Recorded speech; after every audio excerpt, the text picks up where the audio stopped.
You so black. You so black. When you smile, the stars come out. You so black when you born, the God come out, black is not. Black when it's wrong and black when it's right. Black is pyramids and mathematics. Black is melanized in magic. Black is televised and in need of drastic black advancement. Black enhances, black with chances, black with privilege, black with pride, black on purpose on the black hand side, black and beautiful, black and blessed and highly favored, praise the Lord, black and blessed, black and so much more, black and nothing less, black and educated, black is brilliant. Black is strong, black is resilient, black is song, black is infinite, like hip hop or space. Black is grace, black is love, black makes babies, black babies grow up, black is tough, black is hard to do. Black is me, black is you. Black is not something we get to choose, but it is something we get to cherish. It's something we get to wear, and we get to rock this with honor. I'm black like my granddaddy and my great-great-great-great-grandma. Black is that lift every voice and sing. Black is that letting your freedom ring and resound. Black is adjective, adverb, color, and noun.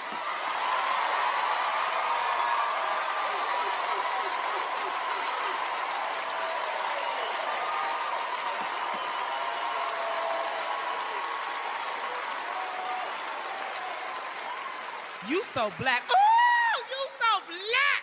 When you smile, the stars come out. Baby, you so black. When you're born, the God come out.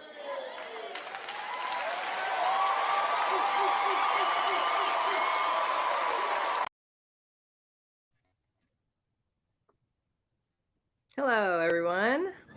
Good morning Hey, and happy Black History Month to everyone out there. Welcome. I was so caught up that I didn't even hit my, button to get back on the screen. I was like, wow, that was Happy phenomenal. Black History Month. That was great. That was phenomenal. Yeah.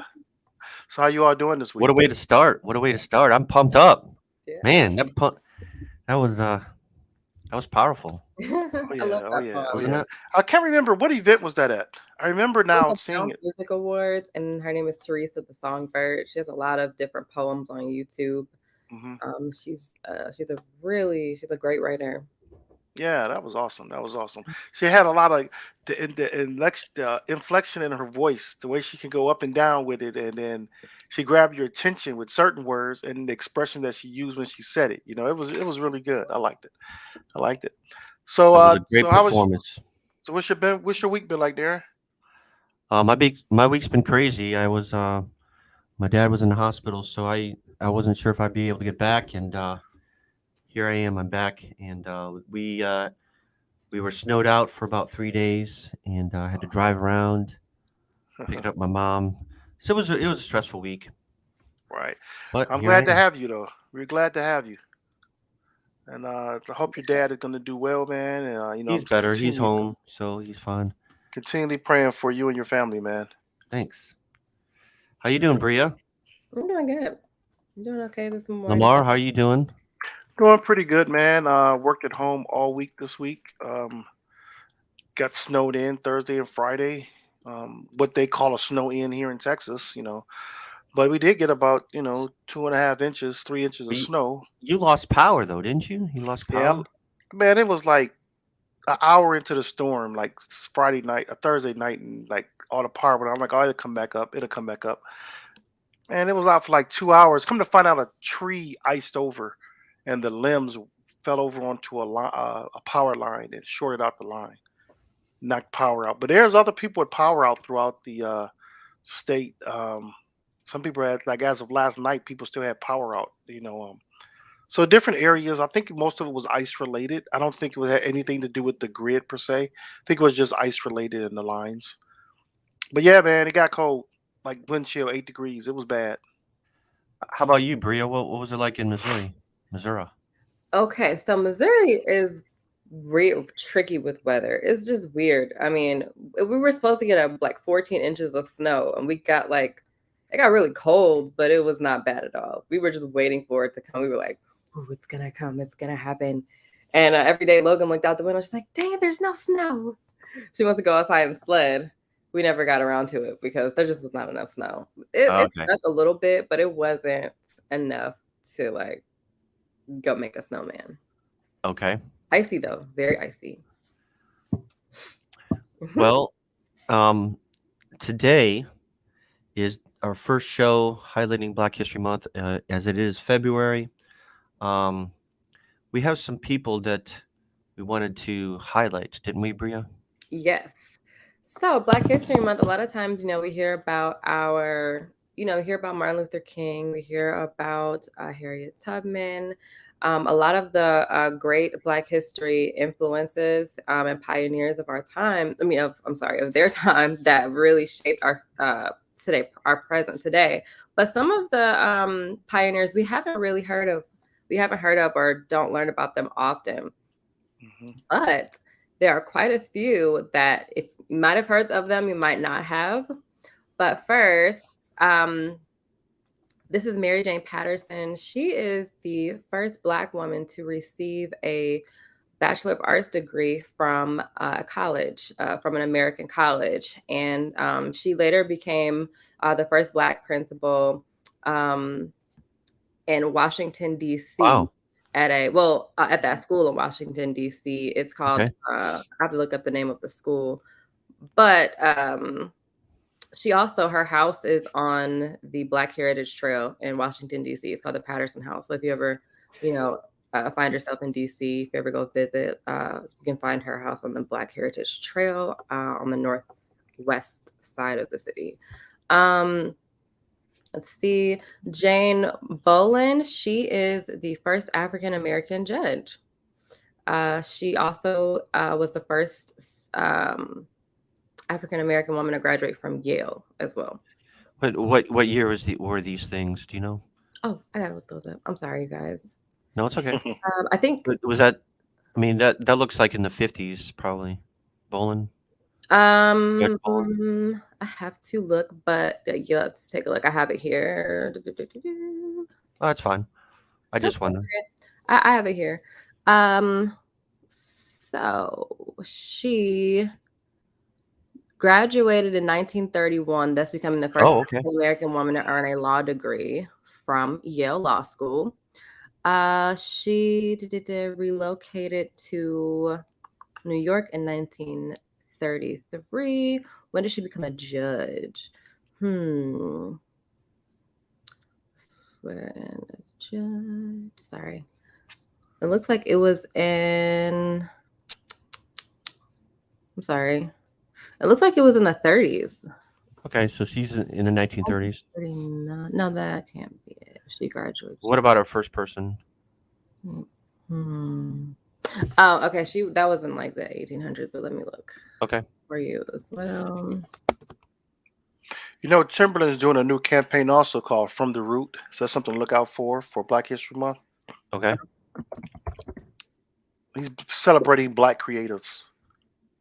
Cool. That is great. I'm sorry, you guys. I'm looking up I guess I should have had the dates here. That was okay. Cool. Mary Jane Patterson. And that's Timberland clothing line, by the way. Oh, okay. I was thinking Timberland, a producer. Yeah. Okay, so in 1871, Mary Jane Patterson became the first principal of the newly established preparatory school. Okay, so Principal Patterson was our first person. And this is in 1862 from Oberlin. This is Judge Boland. Oh, sorry, I forgot to tell you. Mary Jane Patterson graduated from Oberlin College in Ohio. Yeah, it's in Ohio. Yeah. Daniel Hale Williams. He is the I think he's the first person to complete open heart surgery successfully. Yeah. Ever, and he's never credited for this. Interesting. but more recently he has been, now that we're obviously moving into more progressive time, thank goodness. Mm-hmm. But More ways of communication of it too, you know. yep, you see, and in fact, he's referenced in a few of different documentaries. I think the one with Will Smith too. He just on Netflix. He referenced him, and he was talking about how, a white man previously was receiving credit for it, and then, but it was really him telling him what to do, or something to that effect. And I think there's another Black man that was credited with open heart surgery, I think after him, or some sort of, and he was an engineer. So he didn't go to college. I gotta find his name. He did not go to college, but he was a genius. He was a natural genius, and he had amazing dexterity in his hands, I think. Yeah. And so he was able to do surgery, but they would never credit him, and that was really hard for Black people to get into medical school at that time. So yeah, but he was a genius. I have to find his name. Benjamin Davis, he was the first African American general in the Air Force. Okay. And I gotta get dates for him. No, it's okay. Just you can just skip. Whatever Just you tell got. us who Whatever you he got. is, and people could do their own research. Oh, okay. Say their names and what they did would be great. Okay. And then lastly, no, I'm sorry, I didn't even go to I have 3 more. Okay, Dr. Charles Drew. We would thank him for our blood banks today. He did not create the blood banks, but he did. And the Bloodmobile. And the Bloodmobile. Yes, and the Bloodmobile is going to get that too. He do those all the time. Yeah. He is credited for plasma. So basically, he discovered that separating the blood from the plasma, the blood will last longer in transit to get to people to do blood transfusions, and he saved a lot of lives because of this. A lot of lives were saved in World War II when the blood was I think he started the blood transfusions, didn't he? He did. Yeah. So you think about all the people that take blood transfusions now. Blood transfusions. I don't think he started blood transfusions, but he's credited with. Let me take a look here. He innovated blood transfusions, basically. Okay, that's with what it the was. discovery of basically plasma. Not even discover plasma. He discovered that separating plasma from the blood made it last longer, and it wouldn't go through mutations through transport. Right. And things like that. But yeah, saved a lot of lives. He was with the Red Cross. He was with Red Cross originally and left due to discrimination so they were segregating Black blood from white blood, even though there's no difference between the two. And so he left, and then he went to Harvard and trained a whole generation of doctors. Okay.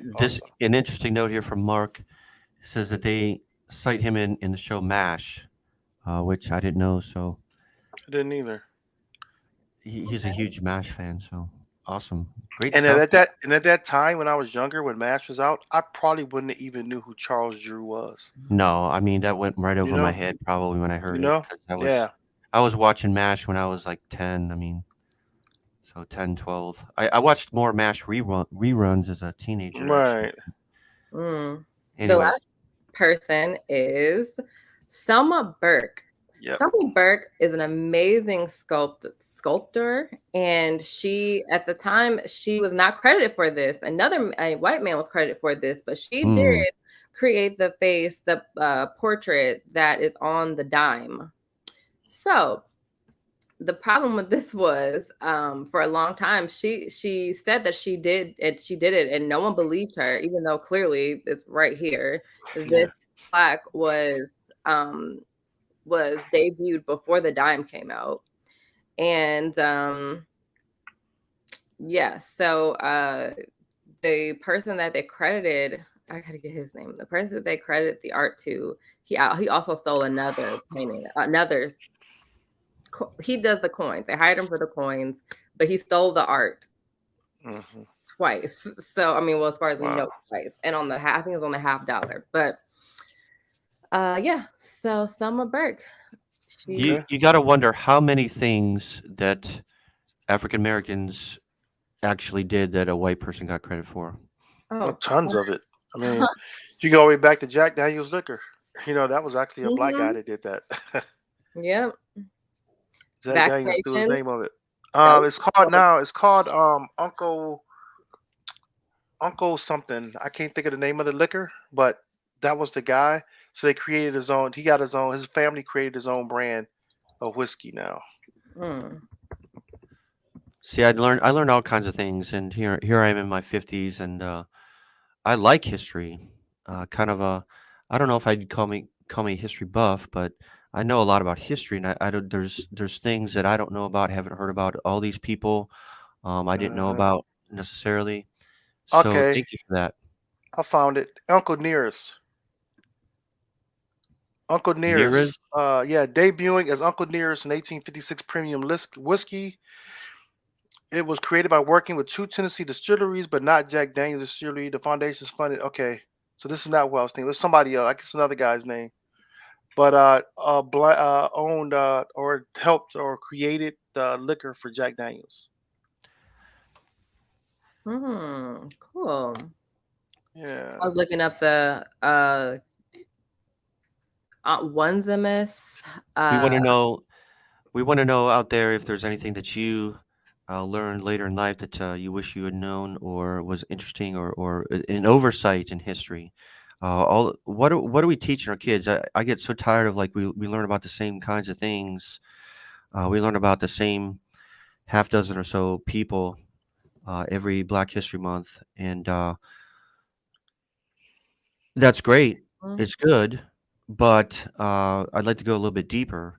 And Black history is American history. It's American history, um, and it's good that we are truthful about our history. We need to be more truthful about our history. And this is my pet peeve is that we're not truthful. We're not honest about our history, about American history, about the good and bad and the ugly, um, and it needs to be promoted and needs to be out there.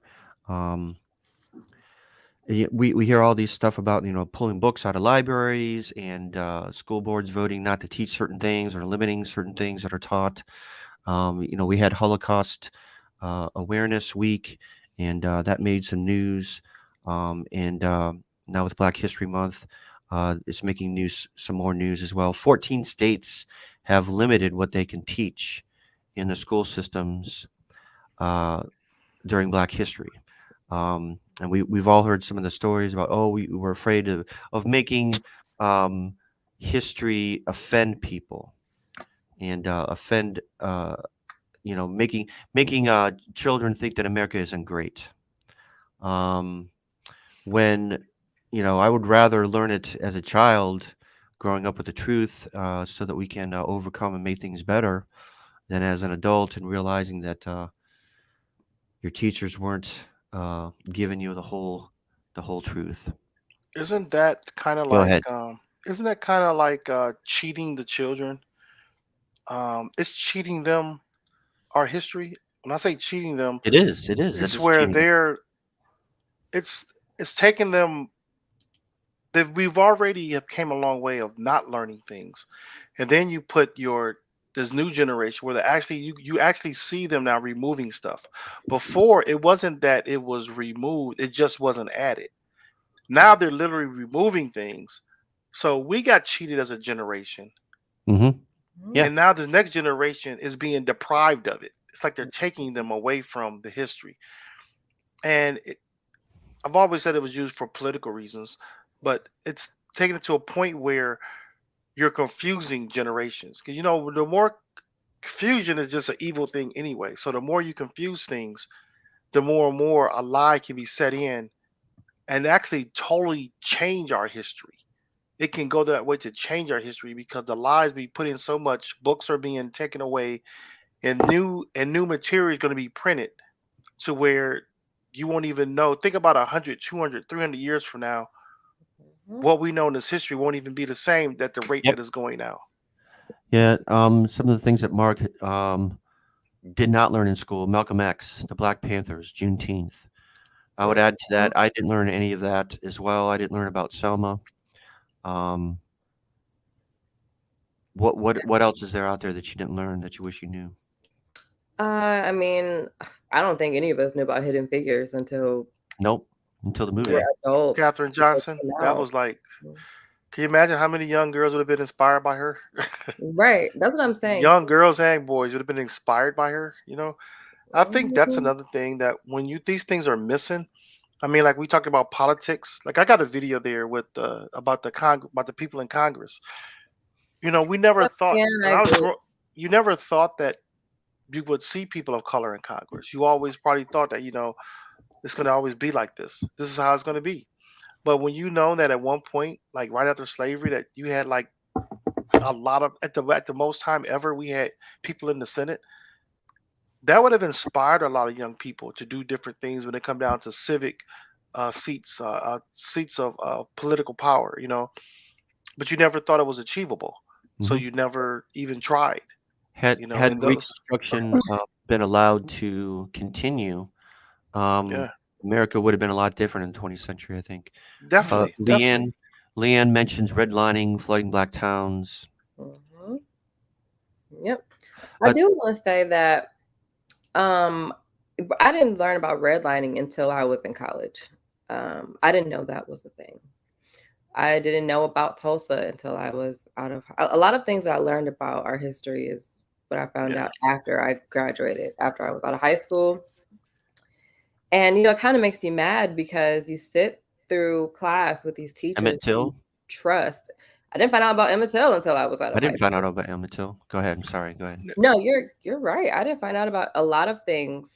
I'm telling you, literally, what I learned about in school with Black history is Martin Luther King, Hmm. Harriet Tubman, Sojourner Truth, Madam Yep. C. Walker, and Rosa Parks. Frederick Douglass.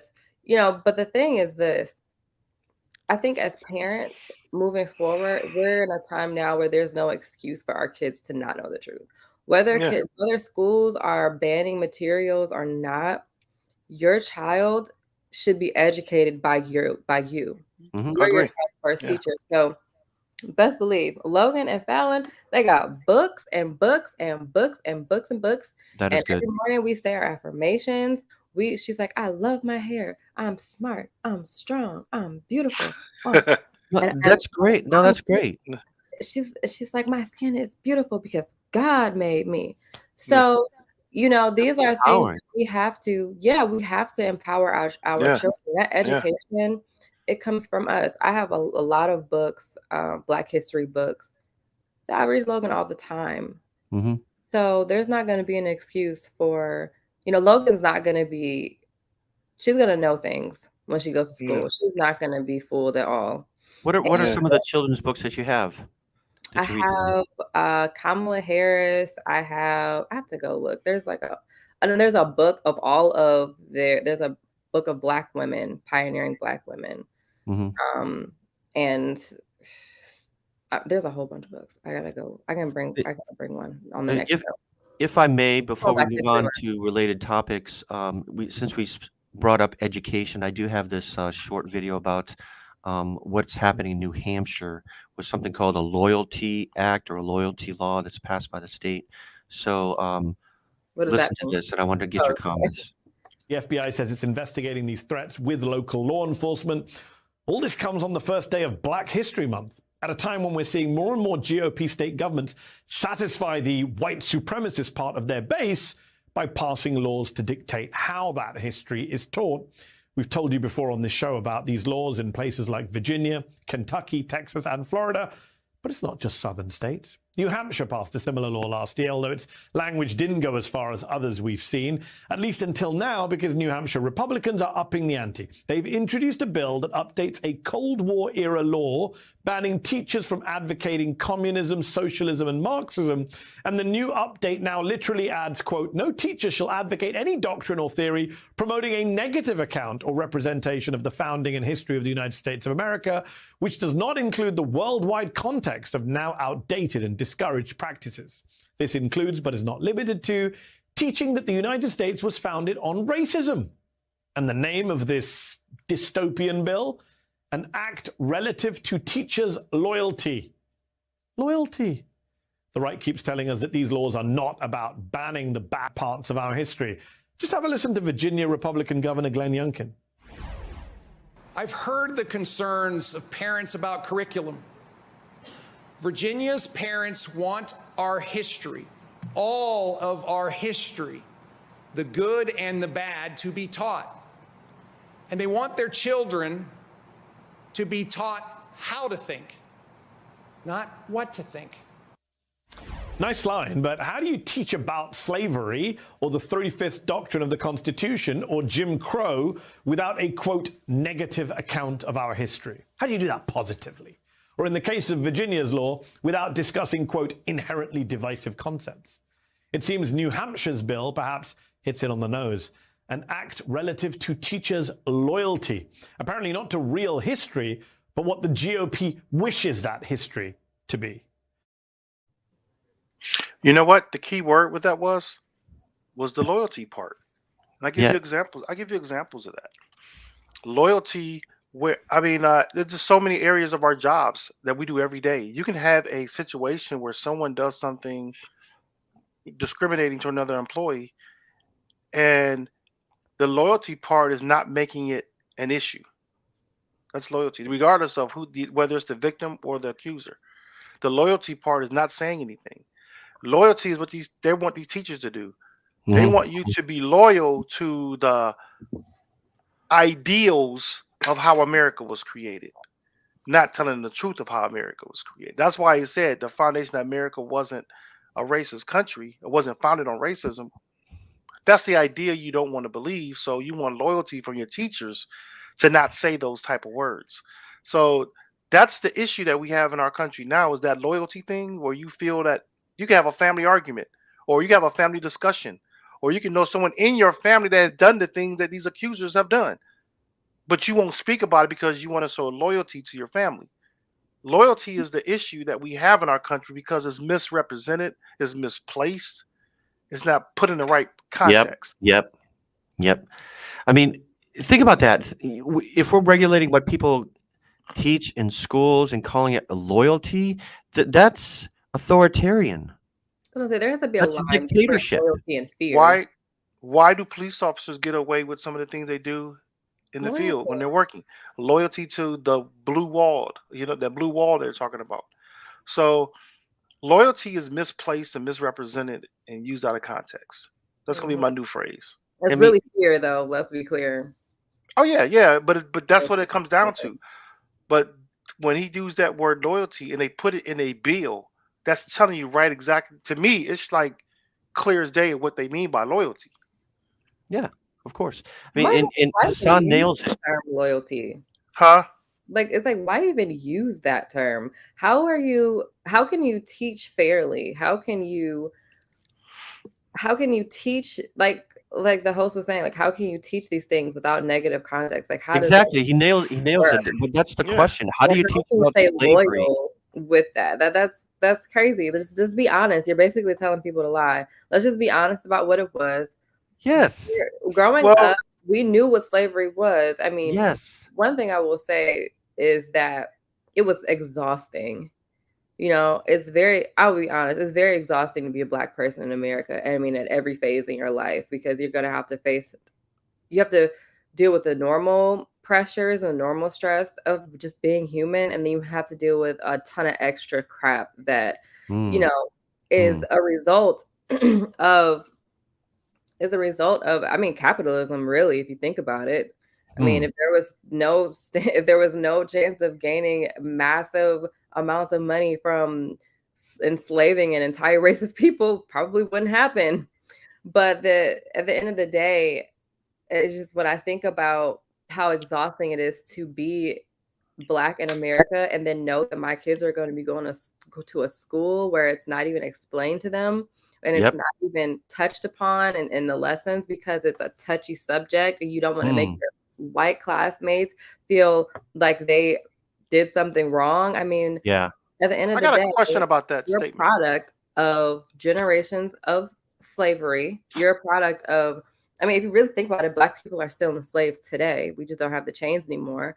And then you're sitting next to your white counterpart, who is a product of his great, great, great, great ancestors owning of your family. Like, let's just be real. Like, this is, it's crazy. You're both products of slavery. You're just on two different parts of the spectrum. Why not talk about it?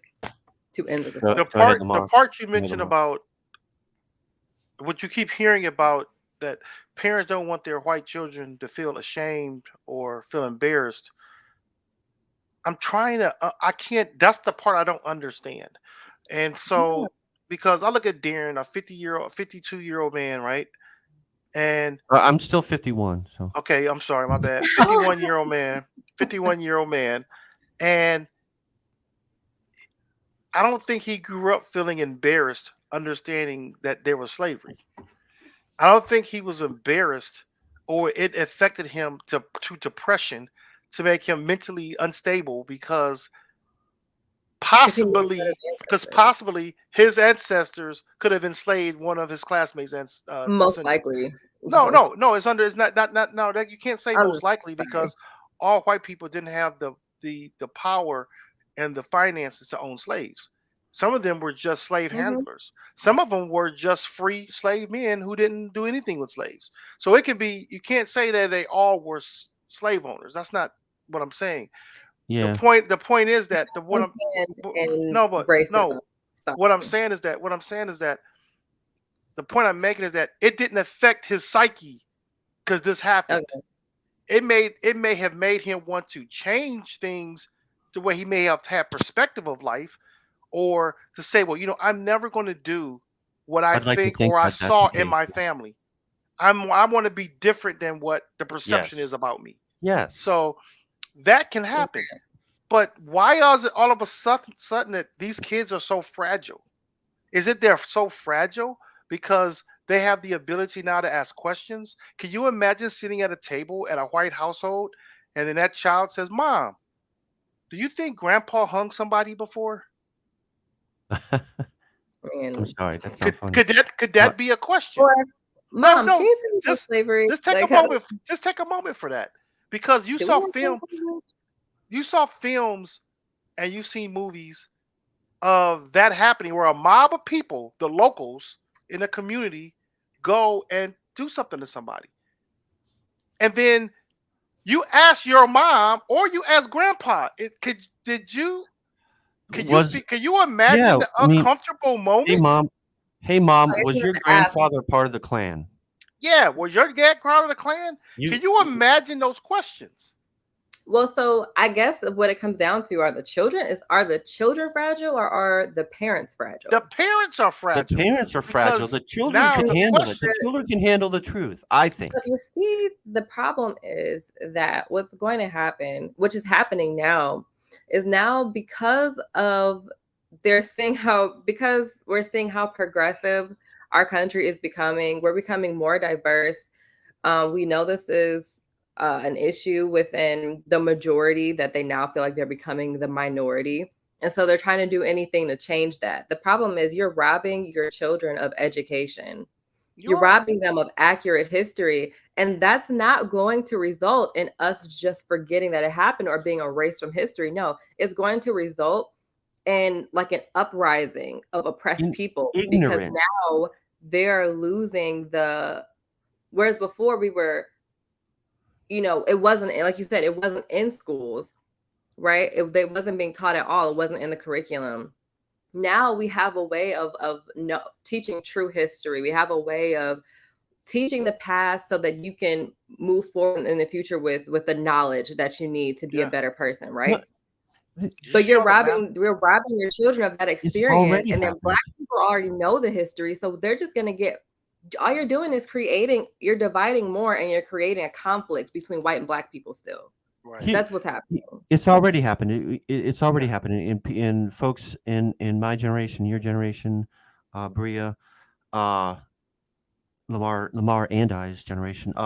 It's already happened. People are ignorant. People, I've run into people who are like, well, Black people don't have it any rougher than anyone else in this country. And I say, well, really? Because then you present to them facts, but then you present to them things in history like Tulsa, and they don't even know about it. It's like, well, I don't know about it. I just know about my context and my situation, and I know that I was passed over in my job for a minority, and therefore that's that's the fact that they live with. That's their truth that they live with in their life. And because of that, they have a certain point of view. So it's already happened that we don't know our true history, I think, personally. Well, one of the things that are like Bria was saying, how they're taking out of the classrooms. Well, there's going to be an uprising. Well, the uprising is more so from an educational standpoint. And I was trying to get this video loaded right quick to give you an example, because a lot of people don't know where these things exist. Like, where are these classes? Where are these stories? Because the more and more you take them out of the class, out of the school, you have to have some form of education, some form of where can I get this information at? And so they're saying like during for Black History, Black Freedom, Black Love, there's this trailer. You heard these master classes now, right? Everyone has a master class to give you a more expert viewpoint of a topic. Well, now they're doing it with Black History, and I'm waiting to get this up because I want you to see it because I think it's going to be good. The only thing about it is that you gotta, a lot of these things you got to pay for now, because a lot of it's like you say, like it may be an online subscription to something. Like Karen Hunter from SiriusXM has the narrative, and she has this whole thing with David Carr teaching about Black history, and just the things that you're not going to learn in your regular school. It was already good to teach what you didn't learn. Now it's taking it even further. I give you more in-depth way of how and why they're not being learned. Each topic.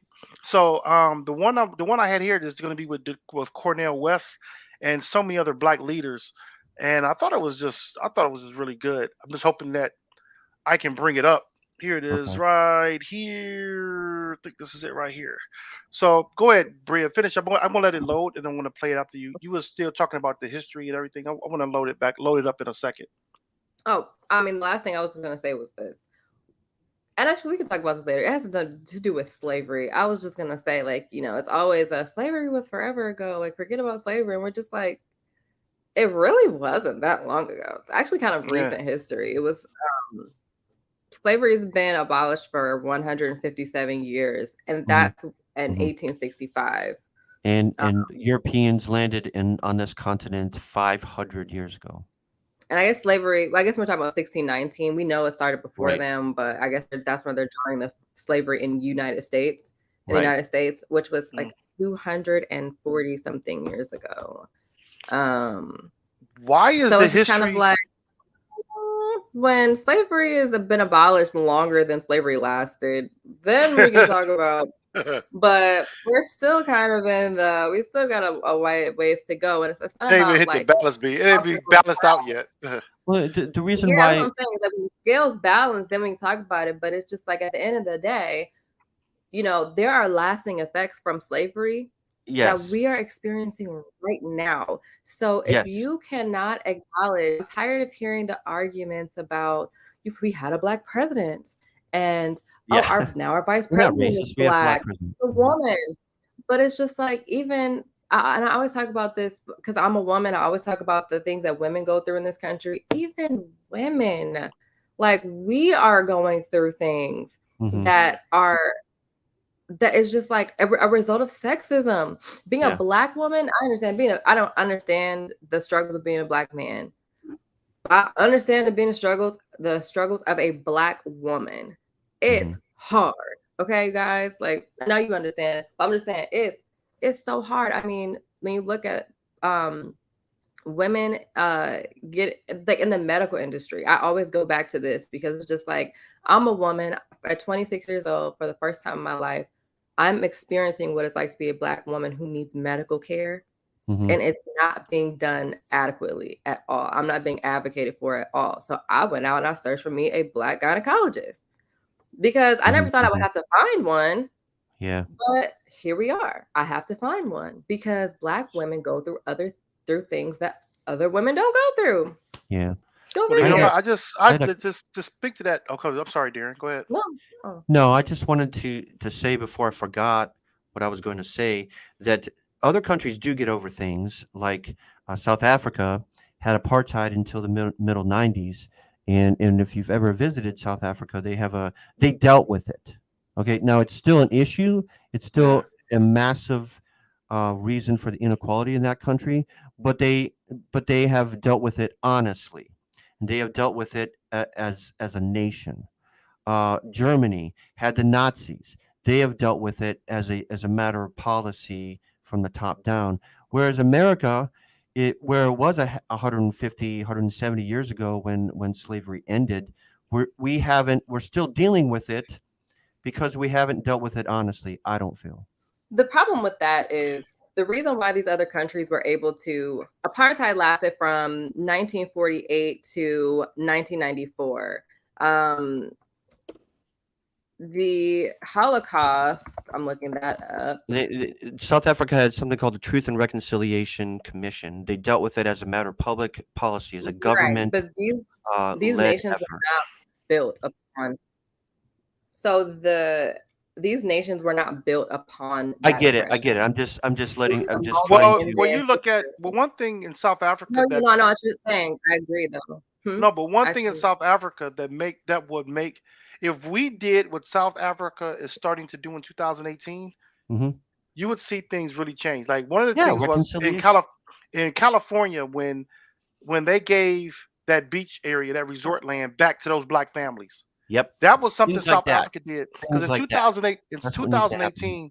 in 2018, South African government began the process of taking two white-owned farmlands by Yep. filing papers seeking to acquire the Yep. farms via eminent domain for 1/10 of their estimated value, which in one case is based on a possible value when the farm was developed in an economic state. So you think about that. That's the transfer of wealth that you start to build in your family. That's what's missing in America. So if say for instance, these major banks, like Citibank or all these colleges like Brown College who finance some of these people who had farms, Yes. if they went and took some of that land, some of their own property, say it for instance, some of their own invested value in land and start giving it to families that they've discriminated against. That would be something that would be a good way of transferring power. If Tulsa, for instance, those companies Yes. that are in Tulsa, Yes. those Thank you. families in Tulsa that lost their land, if they Yep. were able to take that land now and give it to these families so it can be Yep. developed, Yep. so it can, what I'm saying? That would make a difference. That's what needs to happen in this country. Yes, definitely. the problem with that is this: that's never going to happen, and I'm going to tell you why. Greed. I It's never agree. going to happen because this country's foundation is inherently racist. This country would not have thrived as it did. We wouldn't be where we are today without slavery, as far as how rich our country is. Yeah. It wouldn't have happened at all. Going back to right? what Leanne said So- here, Yeah. that why is it so difficult to admit that our country was built off the backs of minorities? Go ahead, Bria. Go ahead. Exactly. Continue. Well, that's the point, because if they address this and they do what South Africa did, if they do give reparations and they do, try to balance out the scales, then not only is it admitting that America did something wrong, we all know that that's the truth, but it's addressing the root problem, which means the foundation is going to fall apart. It's not going to make a stronger foundation in their eyes, in their minds. Addressing this and again, balancing out the scales for the majority is a scary thing, and it would mean losing power for them. Yeah. That's the main not thing. going About to power. be- The power is the main thing. because South Africa was already there. Okay, apartheid happened within, and it was a result of Jim Crow, right? That's how that started, if I'm not mistaken. I'm South not sure. Africa? I'm not Yeah, sure how it was that happening how because they of I'm not sure Jim how Crow. the apartheid happened over there. I'm not sure. I did a paper on it, and I'm pretty sure it was a while ago. The Pretty sure it influence was of by Jim Crow influenced that Yeah. over there. Yeah. So So that's something that we I can bring exported then. that next week. Yeah, I can bring some information next week on because we're still being Black History Month. Yeah. But that's something. And I hate to say it because it's as many people that were negatively affected by it, as many lives that were lost, the racism, the trauma that it caused. That incident was a blip in their history. Not saying that there isn't discrimination before and after, But I'm saying apartheid is greatly talked about, but it was for a short amount of time. Whereas you have slavery, that's hundreds and hundreds of years. That's just stewing. That's just marinating. This country is just marinating in all that raciness. Yeah, well, I mean, like there's a lot of differences. I don't mean to make it that no. it was a one-on-one comparison, but my only point was that it was something that was traumatic that they have tried to deal with as a matter of public policy. Mark says that it would confront, if we dealt with it, it would be confront the America First mentality. Yeah, I mean, this is the thing about it. Going back to education, we want our young people to believe that America's great. America's great at everything. America's first in everything. America, and that is just not true. If people want to, I don't understand why it's so hard to talk about. We know it happened. It happened. The whole world knows. You said it's power. It's power. It's the shift of a lot of things. People are going to want accountability. What are you going to do to give accountability? It's a lot of questions that don't want to be answered. But my whole point, though, was to say that we do need, if we could get some sort of reconciliation. What would that look like? But what would that look like? So here, I think it would look like what you described, Lamarr. It's talking about generational wealth. It's talking about if 100 years ago, if your family owned this piece of land, what difference would that have made to your grandparents, to your parents, to you? So it's stuff that happened before anyone was alive, but it still affects us today. Yeah, I mean that's generational wealth that would have helped your families now. And so, for those out there, a lot of times I hear people say, "Where can I learn more? Where can I learn more about Black history?" If they're not teaching it in the schools, where can I go? Where can I get it from? And I've heard it from white people too. Like, where is this information that you guys keep talking about? Or it's just your research. And a lot of things that I know, like from my experience, is that you've heard stories and that's been handed down through generations, and then now it's finally coming out. You know, you hear these stories, but there's these master classes I was telling you about with a lot of these Black scholars, and I'm gonna just show the trailer right quick. And these are things that people can go research on their own and say, let me learn more. And that goes for me too. I want to learn more. I'm studying. Like the question that came to me this week was, or was it last week? I'm sorry, over the weekend. What was Black Africans, the Africans that came, the Black people in America that came over here as slaves? What was life like before they came here? And I started reading about all the kingdoms in Africa. I was like, wow. I knew that they existed, but I got to really read some in depth there. But anyway, here's this trailer right quick of Black history classes. We have some real problems in this country that are deep and structural, that have to be confronted with the truth of who we are. I invite each and every one of you. Listen to these different voices. Have the courage to say, let me see what this wrestling with white supremacy and Black love is all about. In this class, we are going to be focusing on these powerful issues together. You will learn how slavery and anti-Blackness is foundational to nearly every American institution in modern life, even if we refuse to see it. You may hear things that you find hard to believe. They are a testament to parts of our history that we've dismissed. The story that you can tell about this country, about it being a land of equality and opportunity, who gave America that? We gave America that. There has been this unbroken history of struggle for liberation for hundreds of years.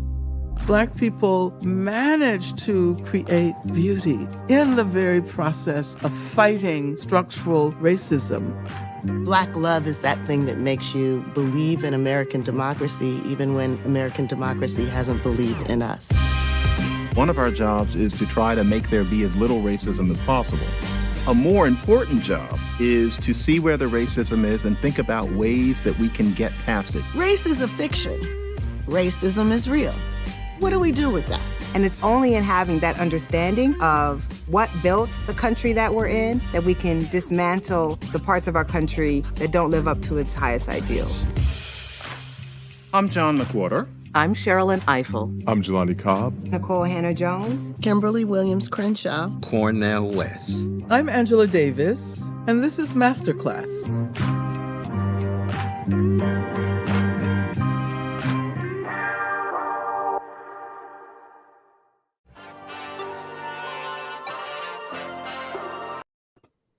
So these are that. I think that's awesome. Yeah, I want to. When is that? When? I'm gonna tune into that. I'm gonna do that. And it's like, these are the things that we have to do now because of the pushback of real history. This is the stuff that this boogeyman, the CRT.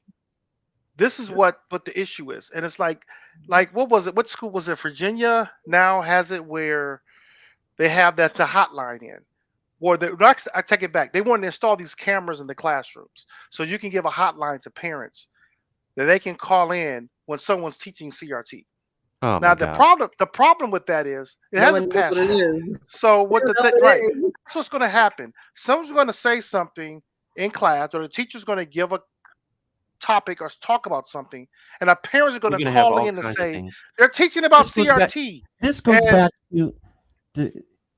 goes back to what we were saying. Like, who is you ask the parent, what is it? They can't tell you what it is. They can't tell you. So that's the problem. You're going to have all these logged up phone calls, and they're going to dismiss, I would say, 99% of the cases because it's not going to be accurate.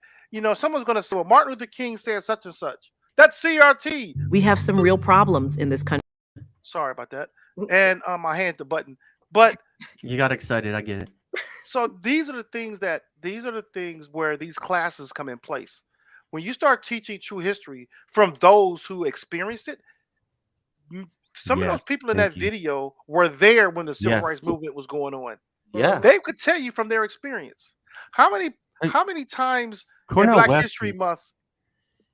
He's a very, very insightful and intelligent person. Mm-hmm. Go ahead. I'm sorry, Lamarr. Go ahead. No, it's just that we need classes like this. It's just sad that we have to go through these alternative routes for it to get there, because you probably can't even go to a library. Remember at the library, you used to go for Black History Month and learn all this stuff about Black history? Are they going to start? No, you can't do that because it's considered a political thing. Right? You have to stop doing those things now. And you know where it started? Trump started it because Trump was the first one to not acknowledge and say something about it. Well, it goes beyond. It goes farther than Trump. I'm sorry, Brie. No, it goes further than Trump, but I think that he was one of the. If he hadn't been president, then we wouldn't be here right now. Let's just be real about that part. And the reason why, though, is because I totally agree with that. Because he said a lot of things that white people were thinking, and so exactly, we've talked about it may not have been white people that were thinking this like on the surface. It might have been just deep down. Yeah, and he kind of brought Trump said that it up. Yeah, he brought it up. You have, they're like, wow, I really do feel like that. I really do feel like all lives matter, and I do feel like that. And it's just like, I've heard guys that Black Lives Matter too, but then that's where that comes from. Yeah. But my other thing is, I have a question for you guys. What do you think about, and this is a question for both of you guys to answer. What do you think about the two? So there are like two different groups of, like, we're all Black people, but there are like two different ideas, I think, or two different mentalities. And that is, when I was watching this masterclass trailer, I was thinking, okay, so this is one end of the spectrum, like the middle to the end, and there's another end of where Morgan Freeman sits on the spectrum, where we know he's vocal about issues in the Black community. However, he also feels like if we just stop talking about it, then it'll go away. We've heard him say that in interviews. We've heard him say like that Black History Month is. What do you mean by go away? He's like, the reason why racism still exists is because we keep talking about it. We keep bringing it up. It's just like, but then you have, I know a lot of Black people who feel this way, where it's just like, and I'm kind of in the middle where I'm like, yeah, I understand, like, and I've accepted the fact that America is just never going to give Black people what they are due. It's just never going to happen in my mind. And so what I have to do is create a reality where I'm gonna get it from myself. I'm gonna get it from my kids. I'm Yes. gonna get it from my family. Yes. If America won't give us the opportunities to build wealth like every other American, Hmm. then we gotta get our own. We gotta make our own wealth. I feel like that's in the middle where I'm still teaching my child about how racism intersects with the law. I'm still teaching my child how I'm not telling her like you're affected by slavery, you won't be able to excel in life. No, I'm just saying this is your history. This is what happened. But people like Morgan Freeman, or not even just people like him, but people that fall on that part of the spectrum are kind of like, we're here because we keep sticking ourselves here. How do we move forward and not look back at the past? You cannot move forward without understanding your history. And that's sadly the reality. And I'm asking you guys a question, but I'm just going to say this. Sadly, the reality with a lot of Black people in this country is we don't know our history. Other races, they can tell you about their great fourth time great grandfather and where their family line started. We have no clue what part of Africa we are from. I don't even know where my lineage starts. I have no idea. I know I got some of this, some of that, some of this and this and that. But so yeah, I went off on a tangent there. But what do you guys think about the two different ends of this? I see it as a spectrum. What do you think about that?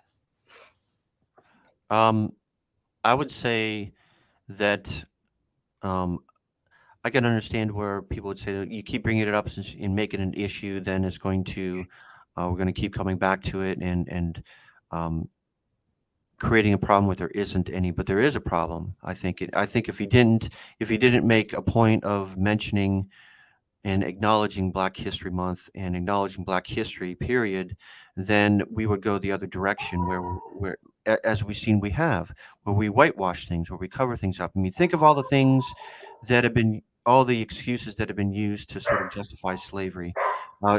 It was something that every other place in the world was doing. So, or it was just a sign of the times, right? Think about all those little things, those comments to sort of make it sound like it wasn't quite as bad as it was. I think if you didn't acknowledge Black History Month and and things like this, then things would go the other way where you're sort of covering things up and you're whitewashing things. That's my point. Well, I think that I got two parts to that story, that comment, and if you guys can be patient with me with it. Yep, go ahead. When you have a Black person who said what Morgan Freeman would say or Tim Scott would say, like, it's not as bad as we're making it seem. You have to also look at what happens when powerful voices speak out. They're done. If you speak out against the system, you're then become an enemy of the system. So someone like Morgan Freeman, if Morgan Freeman had spoke that, oh, it'll be better, let's all work together, it'll disappear, we keep talking about it. If he had said that in the 50s and the 60s when he was trying to get his career started, I would say, okay, he's valid. Not when you're 70 and you done made your empire, in the industry, whether you had to kiss somebody's behind or not, you made it, and you're telling everybody to get along. But I hear that now after you've made your money, your family wealth has been set. So let's talk about family wealth. I want to ask you two a question right quick. Bria, if I say name white wealth, what's the first name to come to your mind? White wealth? Yeah. Rockefeller. Think of somebody. Trump. Carnegie. Okay. Old money. Okay. You gave me some names. I was thinking old. I can even give you a new person. Who's new with money that you know? Oh, Jeff Bezos, Elon Musk. Okay, that's good. That's good. Darrin, what about you? Just new money. Who? Give me some new white money. Zuckerberg. In addition to the two names we mentioned. Zuckerberg. Okay. Now, Bria, give me a rich Black person. Beyonce, Jay-Z. Beyonce, Jay-Z. Rihanna. Give me some rich Black money, Darrin. The first name would have come to mind was Jay-Z. Sorry. Jay-Z. Okay. Now check that. Now I want you to look at the difference. The white people you name. Entertainment. Exactly. Now, the white people you name, the black people you name, 1 billion. Who's that? I was thinking the mass like difference in the rich and black people is like 1 billion. The rich and white people are thinking is like 30 billion. Well, maybe Oprah. Oprah's a good example. Slow down. You're losing. You're going to lose the point I'm making. Oh, so sorry. Bria said the difference was entertainment. No. Now they made their money in entertainment. Now, who did they make money for? The white folks. They're who still have more money than them. That's you see what I'm saying? So whereas Jay-Z and Beyonce are now billionaires. But where did it was start? Under Jay-Z. But where did it start? Where did it start? White folks. Exactly. They did not make it. Not say they didn't make it on their own, but they had to make it entertaining white people. Jay-Z and Beyonce didn't make their money off the black population. The money came from the white population. If you go to any hip hop concert, who's in the front row? Who's paying the top dollar? That's the point I'm making. So it wasn't. So again, bringing it all back together again, the white people you named started something, right? They had the space to create something, make it their own, and become famous and wealthy from it. The black people had to do something called entertaining white people, whether it's music, whether it's sports, you are completely and make right. money and make money from a white owner. Yeah. Jay-Z had to start with Def Jam, who was owned by the Rubens at one time. Beyonce was on her label. Oprah worked for a network. All of them had to work, which is, I'm not taking away from that, but I want to show you the difference in wealth. Now, I can tell you a black man who made it on his own, Robert and is F. like the Smith. 450th rich person in the world, in the country, but yet, and also that same black man is worth more than 25 current NFL owners in this world. His name is Robert Johnson. Was it Robert Smith? Robert F. Smith is worth $5 billion. He's a former Goldman Sachs. So he's an engineer. He started off as an engineer. Now, the point I'm making with this man is that we can't name black men like him. That's where wealth is created. That's where so right now, our only way of generational wealth is doing it the way Beyonce did it and Jay-Z did it. I'm not going to say the only way. That is our quickest way of getting financial wealth for our families is the sports and entertainment industry. Yep. Well, sports and music, sports and entertainment industry. That's our quickest way to create generational wealth for our families. Now, the problem with that generational wealth, these black people are creating generational wealth, and now they have a voice.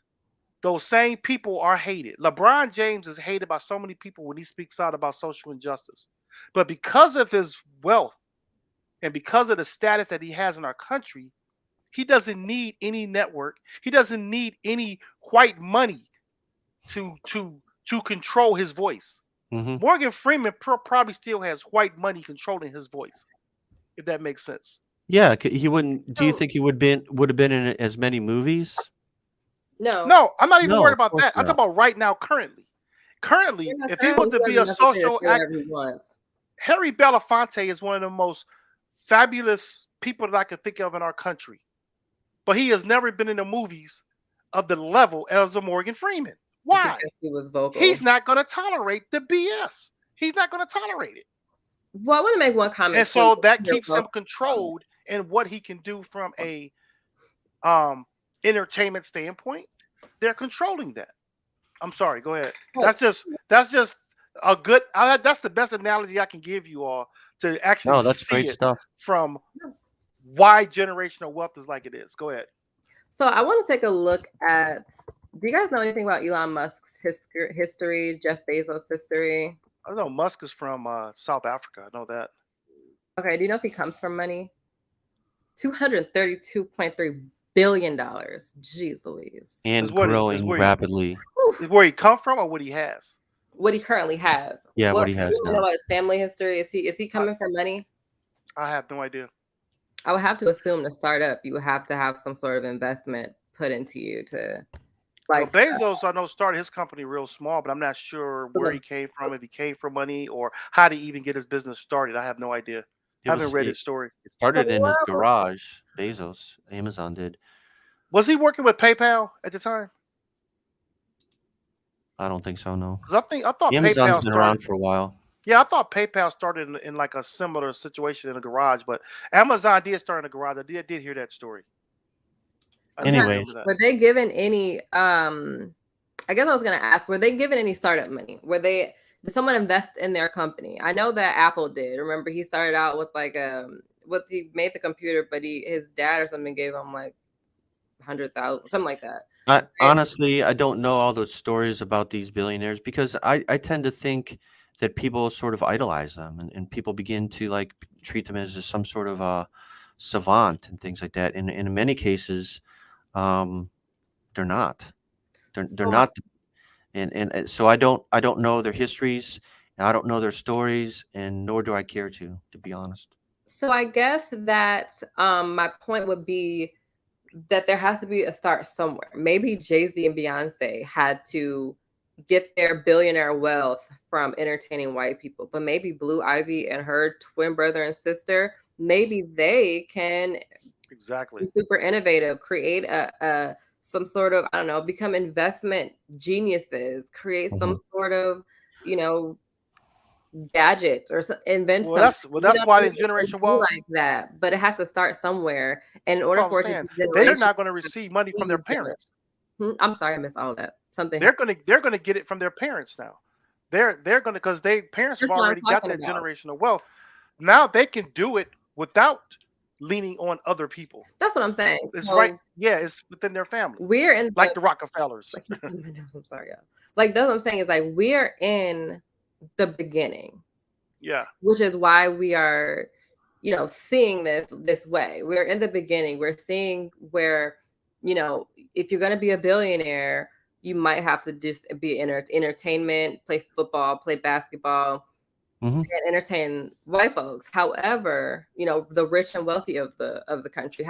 However, 2-3 generations down the line, it's not going to be that way, especially with more and more Black people educating themselves on investments and portfolios. Yeah, I hope so. We are going to see an increase of billionaires, high millionaires, not based in the entertainment industry, but simply just based off of knowledge, education, and numbers.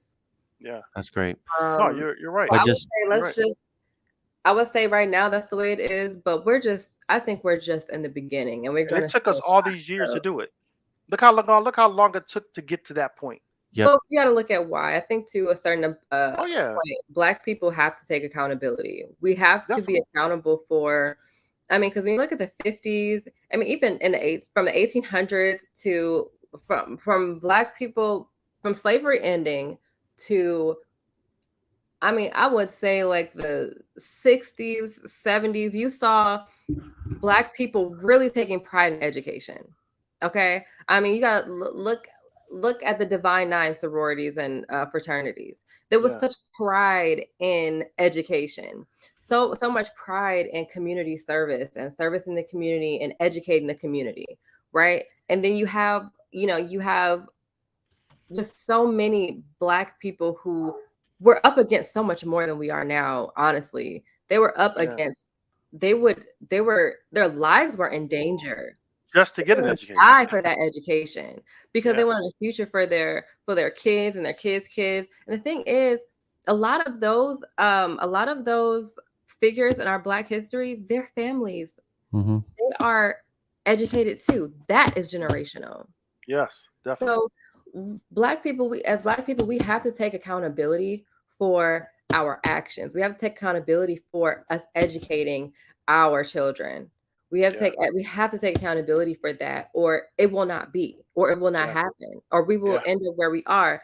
I understand that it is a lot of the adversity that we face is at the hands of the majority. It's at the hands of our government not caring about us, brushing us off, pushing us into the ghettos, redlining us, barring us from opportunities. I get that. Yeah. but we have to take accountability and we have to take action. I agree. It wasn't easy. It wasn't easy for them. They didn't just go to school and get that degree. Mary Jane Patterson didn't just walk up into Oberlin University and just get her degree. She had to work hard. Yeah. And I'm talking any person, bachelor degree, it was bachelor's, master's, doctorate degrees. That's what we were seeing from our ancestors.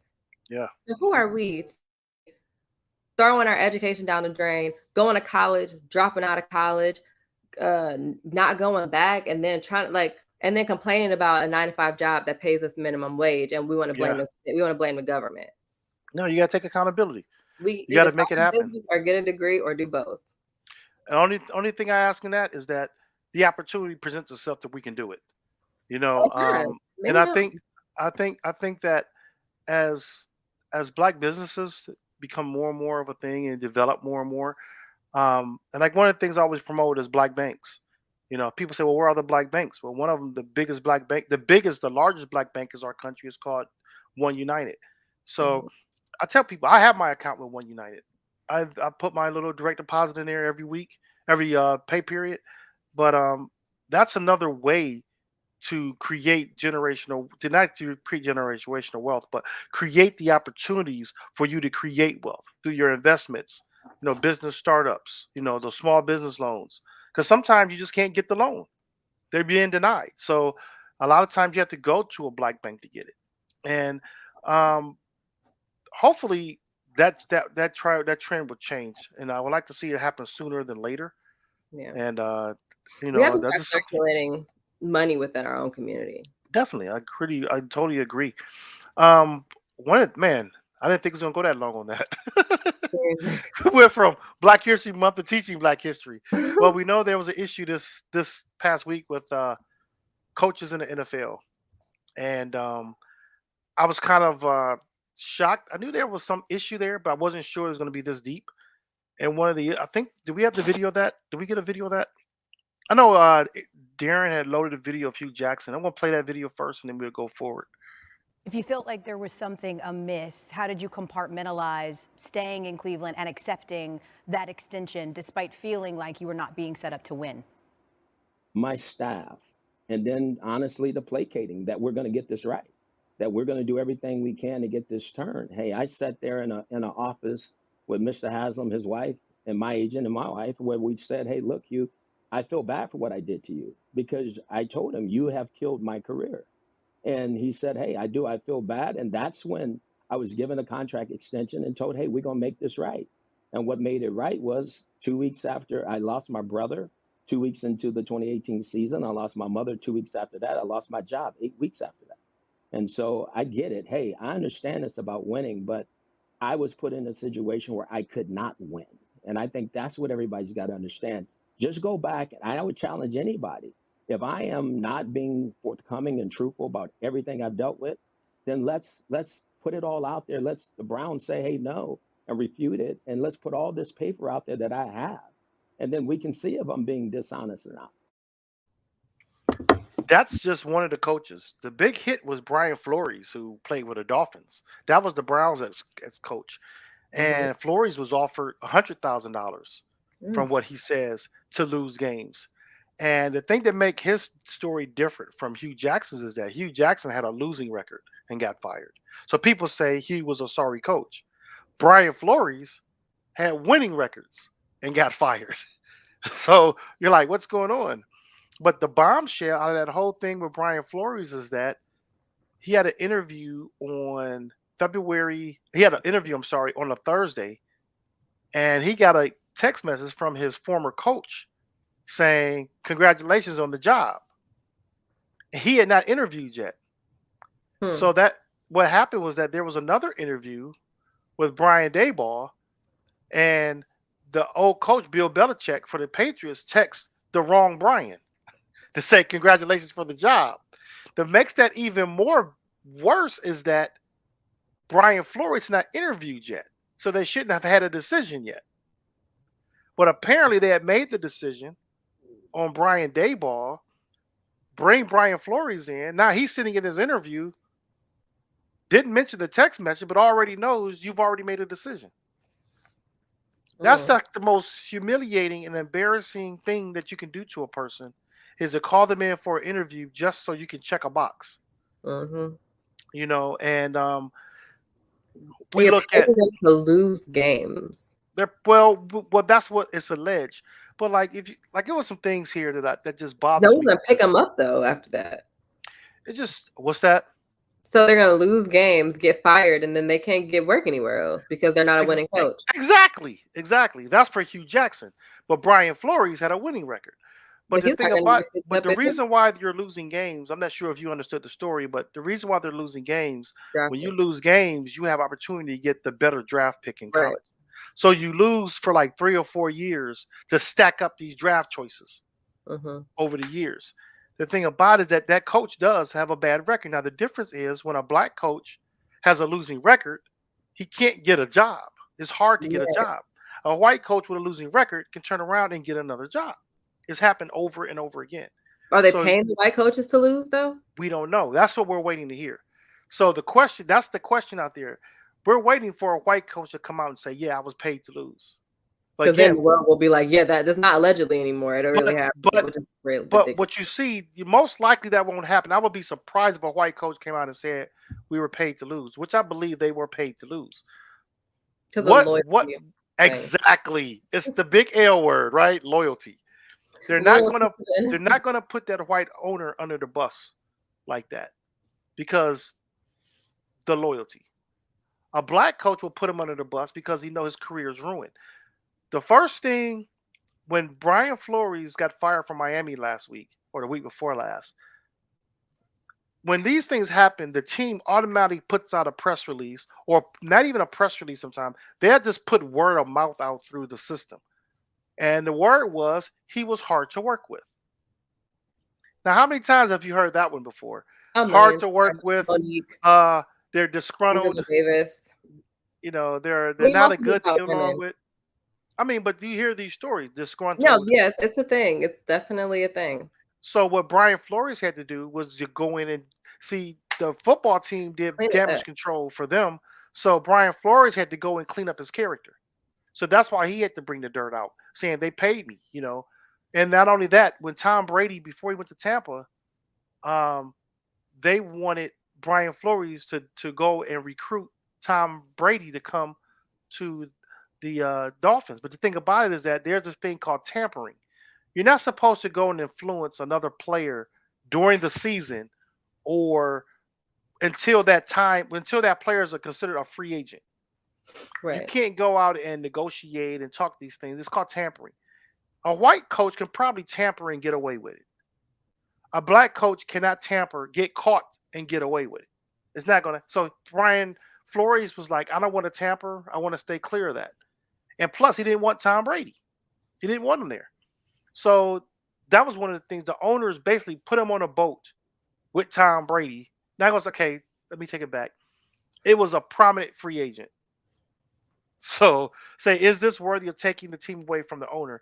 Joe Elder, this is what I heard. I heard through different sports commentators that if it comes out that he paid Flores to lose games, he could lose his job because that's considered tanking and it's illegal. You can't pay to lose games. That's just like no different from a player being paid to lose games. A quarterback paid to throw interceptions. You know what I'm saying? To lose games for a particular reason. That can go within the betting thing. It's so many things that you can question about that type of action. But but I had some things here, just some notes here in regards to football in the NFL. So we understand that Brian Flores had a disagreement over starting quarterbacks. The team wanted Tua, and we know that Brian Flores wanted Deshaun Watson to come there in a trade. And Deshaun Watson is a definite bigger upgrade. There was a disagreement with that. Because if you think about it, if the Dolphins wanted to lose games, they're not going to bring in a better quarterback to help win games. Okay. See what I'm saying? Right. So that's one thing. The other thing that we noticed about with black coaches was like the check the box. He had an interview some years ago, Brian Flores, with Denver Broncos. Mm-hmm. And he said that the decision makers wasn't there. I don't know if you ever had an interview before where the people who are doing the hiring aren't there, but they got these other people up under them Mm-hmm. coming in to interview. And you're Right. like, well, if this is that big of a role, why isn't the man that's in charge interviewing me? Right. You know, so that's what he felt with Denver. He said then they said they came in drunk. He could tell they'd been drinking the night before. So he didn't take that the interview was that serious. Then you Hmm. look at another issue with coaching is Brian Leftwich. And I don't know if you know too much about these football names I'm throwing out there, Mm-mm. but Brian Leftwich is the offensive coordinator for the Tampa Bay Buccaneers. So Okay. he's the one calling the offensive plays for Tampa Bay. He has a job coming up, a job opportunity with the Jaguars, Jacksonville Jaguars. Now, in football, there's this thing where whoever the general manager is, who would basically help hire, who's the one in charge of hiring people, usually have a good relationship with whoever that head coach is. Brian Leftwich didn't like the current general manager of the Jaguars. And he was saying that it was just some issues there. And I think it was so bad that his presence in Jacksonville has been reportedly viewed as negative by other candidates, as well as executives throughout the league have said this guy had a bad reputation. So why would Brian Leftwich come into that situation knowing this GM is not good? So he said, you know, my hands off, I'm stepping down. I don't want the job. But he had a GM he wanted the Jaguars to consider to bring in if he came in. And that wasn't the case. They didn't want to do that. They wanted to stick with the guy they had. Now, my final coaching thing that bothered me also is a guy named Josh McCown. Okay, yeah. So John Stahl is saying everybody knows this was happening with the Rooney Rule, and thanks to Bill Belichick, they have removed any kind of doubt about it. He said Doug Peterson just got hired. Yeah, I did hear Peterson got hired. Peterson got hired for Jacksonville, and he was saying that's why Dan Quinn refused to interview with the Jacksonville Jaguars. Right, for the GMs, they knew that GM was just trash. Now, this is the one that bothered me the most out of all of these accusations. Josh McCown. Josh McCown has been a long career backup in the NFL. Mm-hmm. He has never coached. Listen to me. Listen to me clearly. He has never coached other than some volunteer work at a high school level. He is now in line, had his second interview with the Texans, the Houston Texans. Wow. No experience, really. No experience. But we have people like Brian Leftwich, who hasn't been hired yet as a head coach, but he turned down this one with Jacksonville. We have Eric Bieniemy, who's the offensive coordinator of your beloved Kansas City Chiefs, you know, right there in Kansas City where you're at. He hasn't been hired yet for a job. The only black man that's been hired for any duration of time has been Mike Tomlin for the Pittsburgh Steelers. Can you guess why that is? Oh, yeah, Raheem Morris hasn't had a job either. You're right. Why would that be though? Oh, is it changing now since we know someone else? No, what Mike Tomlin is with Pittsburgh. Mike Tomlin has never had a losing season in Pittsburgh. That's why he's still there. Secondly, in my opinion, Pittsburgh is the only NFL team who has had it right. They created the Rooney Rule. Right, that's right. Pittsburgh Steelers, Joe Elder. They created the rule that you got to hire a black man or interview a black man. So they have no room. Pittsburgh has no room to mess up this whole thing. They have to do it right. Pittsburgh was one of the first teams to start a black quarterback outside of Denver. Denver had the first black quarterback. Pittsburgh played one, I think in 74. He played for the first 6 games because their quarterback was hurt. So Pittsburgh has done it right. I can't stand the Steelers. I hate the Steelers. But we don't like them, do we? But when it comes down to equality, they have done it the right way. They have done it the right way. So when I look at all these other teams, they give me all these excuses, all this garbage. Did Hugh Jackson for the Browns get a bad deal? Of course I believe he got a bad deal. If anybody who watches football remember when the Browns was 0-16, My local high school team probably could beat the Browns at that time. They were that bad. So you put Hugh Jackson in charge of a team that he can't even coach because they're that bad. There's nothing but losing going to come out of that. So you didn't even give that man a team to field. You didn't even give him a good team to put out there. So do I believe he got paid to lose? I definitely believe it because I saw the product on the field. It sucked. So this is something that's going to come out in sports that's going to it's going to make a difference. I Are they think gonna start winning now, or I just think that the dirt is going to come out to where the accountability is going to have to be taking place now. what's some other Browns? Just not the Browns, all the football teams who do this. The football teams who are not hiring black coaches or executives. All this dirt is coming out now because after a while, so many people are going to have to start speaking up. This class action suit is because they want more coaches and executives to come out and talk about it. I mean, look what happened to Kaepernick. There's no reason why he shouldn't have been playing after he came out with a stance. Mm-hmm. There was no reason to blackball him like that. I was like, yeah, they blackballed the mess out of him. There was no need for that. So Hugh Jackson has not taught him the football ever since he left the Browns. He has not coached again. He's in Grambling coaching at HBCU now, which is good. It's a good thing. So my thing is Cleveland team owners have a terrible track record right now. Yeah, it's all about making money. My gosh. Yeah, it's about making the money. Let's make the money. That's what it's about. They don't care about winning, in my opinion. As soon as Brown left, we were like, okay, I get it.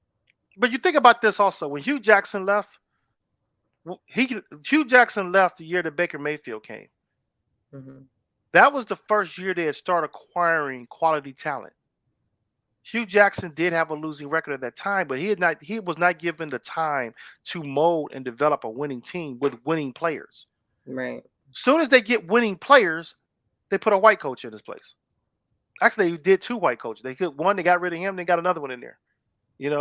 So that's what's happening in the field. I think it's going to eventually come up where the accountability's got to come out. It just can't continue on like it is right now. But moving forward with some more stuff here, wow. I don't even know if I want to go here. That's some juicy stuff in the NFL world. Yeah, man. We got one thing we do have to address. What's up? The shooting of Amir Locke. Yeah. We have just the news. About this, we just got the news article. We're just gonna play the news article. We're not gonna show you the cam footage of what happened, but we're gonna have the story here for you. Okay. Just before 7 a.m., the MPD SWAT team entered the 7th floor of the Bolero Flats apartments. An incident report described the mission as a high-risk warrant entry. They loudly and repeatedly announced police search warrant before they crossed the threshold into the apartment, and ongoing as they made entry. Interim Chief Amelia Huffman says officers used a key fob to get into the apartment. Just over 9 seconds after they had made entry into the apartment, the officers encountered a male who was armed with a handgun. MPD says the gun was, quote, pointed in the direction of officers, leading police to shoot. MPD identified the officer as Mark Hanneman. Minneapolis Fire reported the man killed had 2 gunshot wounds to the chest and 1 to the wrist. And police later released photos of the gun they say they recovered. How can you make that kind of decision that quickly? Several community groups identified the person killed as a young black man. Are any of us surprised? No. No, we're not surprised that the culture within the Minneapolis Police Department has not changed. Police haven't said what they were looking for or whether the man was connected to the St. Paul homicide case. And I think that that's a question that needs to be answered. Because from my perspective, the city has been vague. St. Paul police told us it's common to request help from neighboring agencies for warrants. There's thousands of hours that go into preparing these guys to be able to do that. Dr. David Thomas, a former police officer who now studies policing, says the BCA investigation will hinge on what, if any, movements the man made with the gun. After George Floyd was murdered, that there's just such a lack of trust, and let's find out what the facts are. Records show that Mark Hanneman, the officer identified in this case, has had 3 complaints filed against him since 2016, but no disciplinary actions taken against him. MPD has not released any body camera footage yet, despite many community groups pushing them to make that video public now. Back to you. So the video has came out by now. The video has come out. I saw it. But the thing about it, with this whole thing was that what we don't know about is that there's a lady named Nikki. You saw her there, the black woman there that was at the outside, one of I the was gonna activists. ask, was that after that police briefing right there? Was that during that briefing? No, those are the video I'm about to show next was after the briefing. She was speaking after the shooting. So this was before she spoke the video I'm going to show you. But the thing about it is that um, she's she's an American lawyer and social justice activist, and she serves as co-chair on the city's new commission on community safety. Now, when they're doing these warrants like this, there's this committee that gets involved that the police is communicating with. They didn't communicate with them on this no knock warrant. Go ahead. My problem with that is it's the middle of the night. If I have someone come into my apartment in the middle of the night and I have a way to defend myself, I know I don't know if it's his apartment. She said he would sleep on the couch. Apartment. Right? It was an apartment. It was an apartment building. So if I know that everyone that's in here is supposed to be in here and someone enters and I'm not understanding what's going on, it's dark. Of course I'm gonna draw my weapon and protect myself. So whether he was armed or not, there should have been an announcement because she said in the video, the chief said that they announced the police. That they announced themselves as the police. Yeah, well, the rule is That's when you step in. The rule is you announce who you are, then you step across the threshold. You step into the doorway after announcing you're the police. You don't enter now. with So most of the times we see a no knock warning, they're announcing as they're coming in. Why are there no knock warrants? That makes no sense. Where are they going? They're on the 7th floor.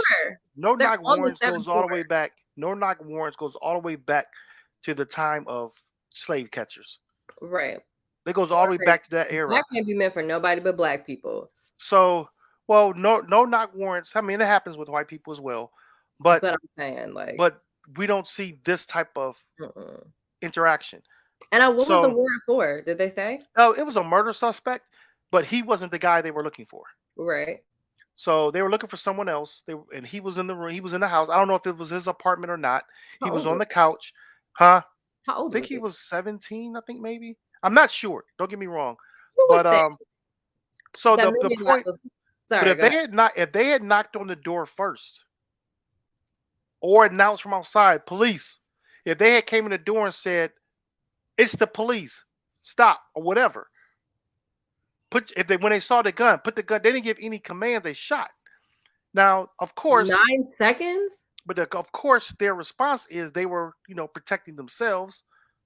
But they never. A no knock warrant should never be issued because you don't know who's in the house. It could have been kids laying on the couch with them.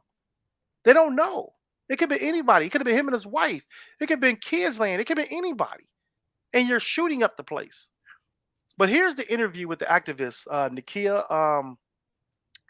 Armstrong. Like I said, she's on the new Commission for Community Safety. She's an American lawyer and activist. Now, when they had the press conference, of course, the police gives you their narrative, right?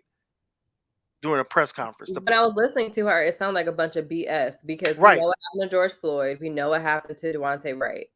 Well, I didn't play the whole thing because it would have been too long. So I wanted to play her response because it brought clarity to what we don't see or don't know. Because she questioned them on a lot of things. And after she spoke, the mayor came back up and the police chief came back up. But after the chief got questioned by the media, they couldn't answer the questions that were being answered. They just walked off the stage. They just walked out the room, which caused another uproar. And you guys can go on YouTube and look up these videos. It's like the press conference was like 11 minutes, I think, in length, or maybe a little longer. I think it was 44 minutes. But she called them out on here. I'm going to play that because this is what needs to happen in these different type of things, these different cases in each city across the country. Hold the police and city officials accountable and come in there with the stance of, the law just like they know the law. Don't just tell me something to make us comfortable or to shift the narrative. Tell the truth. It was wrong. Tell the truth. There was nothing justified. You cannot justify this. So here it is right here. Okay, I'm not a threat. I don't have a gun. Okay? Don't treat me like I'm a threat. This is what I would call the anatomy of a cover-up. This is unacceptable. I'm sorry, it is. When I agreed to work with you on the work group, we talked about the importance of transparency and accountability. And here, what we are seeing is business as usual. And you know this, Amelia. You know this, Jacob. I don't know how you guys slept that night. I couldn't sleep at night. Tears from a mother's perspective, thinking about what happened. I saw the picture of Amir. He looks like a boy. My son is 17 years old. He has slept on his friends' couches for sleepovers. So we cannot sit here and whitewash this and pretend that it's okay. You knew that I was not going to stand for police violence and a push for accountability, yet you asked me to be a part of the work group. And I knew what I thought I was signed up for. This isn't what I signed up for. I understand if you're not comfortable having me continue to co-chair, that's your prerogative. I signed up to help bring recommendations because we're tired of being killed. We're tired of the cover-ups. We're tired of the excuses. And to hide behind the St. Paul Police Department, the deadliest police force in the state of Minnesota, is unacceptable. You all had no business agreeing to carry out a warrant, and now you're claiming that's part of their investigation. You don't know. Well, why the hell did you all sign up to do this in the first place? There was a homicide that happened at 1-something in the morning on Hennepin Avenue. Someone was killed, and then the person drove away in a black SUV. They're still at large in Minneapolis, potentially a threat to residents. But you all go do something for St. Paul Police, and now you're trying to hide behind that decision. It's not acceptable. We are ready for change. When the people voted to re-elect you, Jacob, they not only showed that they wanted to see a new leader, right? Not saying you're not the person who got reelected, you got reelected. But what they were expecting is a new beginning. That's why they gave you more power and authority. So that is what we want to see as the residents of Minneapolis. We don't want to see cover-ups. We don't want to see whitewashing. People are asking very simple questions that have still not been answered. Amelia, you're saying you want to be the chief? Then act like it. Demonstrate integrity. Don't cover up for what those cops did. If they knew that the kid had a gun as he started waking up, say, drop your weapon. They didn't do that. One cop opened fire and took the life of a child who was trying to go back into his blanket. Any mom can see what happened there. So I can't tolerate the whitewashing. I'm sorry, y'all. We can't do this. I know you have your narrative. I know you have your script. And no, you guys didn't personally go shoot somebody. But you do have the opportunity to make it right. To talk about the fact that you changed the no-knock warrant policy. Where's the evidence of that? That wasn't present on what happened to Amir Locke. So if I'm going to be the co-chair of this group, I'm expecting strong leadership. I'm expecting integrity, and I'm expecting accountability. Yes. You guys aren't going to waste my goddamn time. And I don't care if you guys had your security trying to stop me. I can be used to come speak the truth about what needs to happen, but when it's time to call out these inconsistencies, these inaccuracies, the lack of information, I got to sit in the back or even not even be invited. I'm not here for it. We fought too long, too hard. There's people in jail, including Cortez Rice, trying to get the court to show what's happening in the courtroom so people can see what's going on. People have put their lives on the line because we're ready for change. So we're expecting from this point forward for you guys to do something different. I'm not playing. We're not here for it. We're not here for it. I'm only committed to working on this work group if you all are committed to being honest and transparent and not covering up the bullshit. Thank you. Why did you release pictures of his gun, but no? And boom. That's the accountability that every police department, every city official needs across America. Amelia was turning red. Because she knew she was wrong. Yeah, she I was knew so she was watching that. I was like, so wow. what you guys need to go not because everybody's going to say, well, why didn't you play the press conference? What is she talking about? Go look at their press conference. If you think about it, though, every press conference we've seen is the same line of garbage. So if you're seeing one press conference from the police covering up the talk, I'm going to say cover up. When you see a police department give a press release about a shooting, it's the same line. So that's why I didn't play it, because we've seen it before. So I wanted you to show the first time that we've seen a person who was in a position to speak on these matters that was in team, that was partnership with the city, call out the city for their accountability. That's what I wanted people to see. That And was she did good. that. Now we want to see what happens next. Is the mayor, because I Yeah. remember Jacob Fry was there when Floyd got shot. So I want to see if he's going to do what's right. I want to see if the police chief going to do what's right. Are you going to stand firm? And think about it, is that's a woman police chief. So the pressure is going to be on her from different sides. It She's shouldn't already even under be a this. question though, should it? Because we just What? saw this happen. This is like, we've seen this happen a million times. I don't understand. And so for this many to happen in Minneapolis is really ridiculous. Like, you guys, Yeah. what have you guys been doing? What have you guys improved your training? What have you guys been doing? Well, one of the things she talked about, Progress. they created this commission for Mamila for Nakia to be But it's on. done But nothing. like she's saying, when you have these certain meetings, I'm not even invited.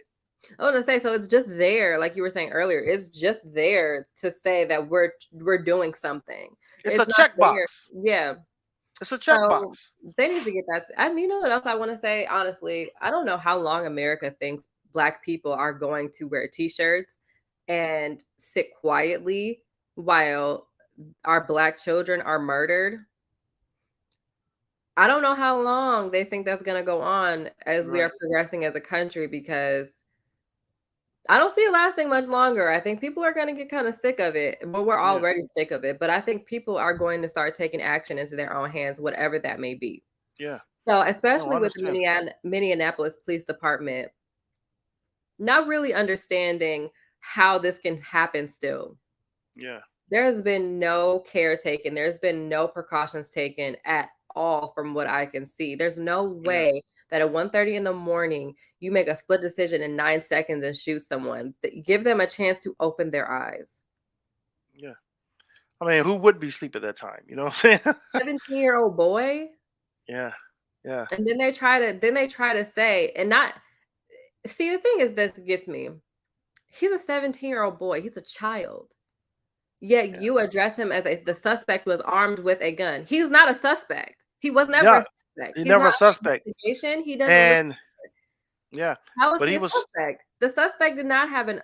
He was unarmed. Well, The they suspect didn't. Well, was only, asleep and tried to protect himself if he was holding the gun. well, if they had knocked on the door in the first place, they would have He would found never out that even he answer wasn't. the door. The parents would have answered the door.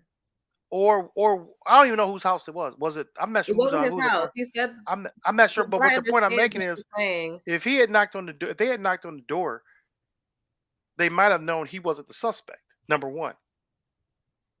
And the suspect, even if they had a warrant to come into the house, they would have came into the house, and if they recovered a weapon, they would have recovered the weapon, whether he was legally to own the gun or not. I don't know, but they did not even do the proper precautions beforehand to know who was even in there. Where's your intel to tell you that there's a guy in the house? You know, it was the wrong guy. It was the wrong person. And on top of that, you're on the 7th floor. Knock on the door. They can't do nothing. It's not they can go anywhere. Yeah. It's 1:30 in the morning. There's little notice. Come on.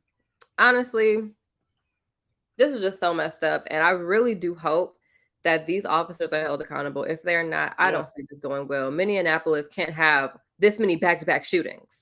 Yeah. It's ridiculous. And most of them are some type of negligence with the police. Everyone. Every one of them has been Floyd negligent. showed negligence. Kim Potter was negligence. I And thought this I was pulled my negligence. taser. Girl, I'm going to jail. Goodbye. You know, so why are we hiring officers who are incompetent? And To be a so police that's officer, you need to have the highest understanding of the law. You need to have the highest understanding and awareness. yeah. You need to be, your awareness needs to be heightened. You have to be on point because you're hired to protect lives. Yeah. You're not hired to kill people. You are hired to Yeah. protect lives, no matter what color those lives are. Yeah. Yeah. So a lot of these officers, and I mean everywhere in the United States, they don't need to be officers. Yeah. Like I say it again and again, after Cardi B, the great Cardi B, they need to be cashiers at Walmart. Yeah, right. This is Yeah. ridiculous. Like Joe said, Protecting the movie yourself? set it off. They Protecting killed yourself Jada from Pinkett. what? You are in full body armor at 1:30 in the morning. These people are asleep. And that's what I'm saying. The knock warrants were purposely put in for a particular group of people. That's how it started. And you still see it here. And so it's frustrating. It's super frustrating.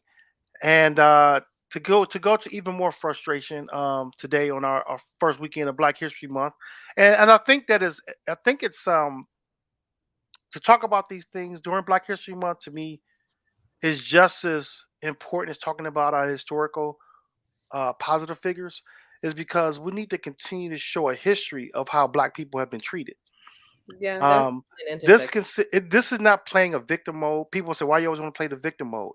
Well, it's not playing a victim mode. We're talking about a series of policies that have Mhm. taken place over the years, and it's steady creating itself. And it's Like structural. like this lady just said, Nakia said that there was a change in the no knock warrant policy. Well, that change was an exhibit when they killed Amir Locke. Mm-mm. You didn't do what you said you were going to do.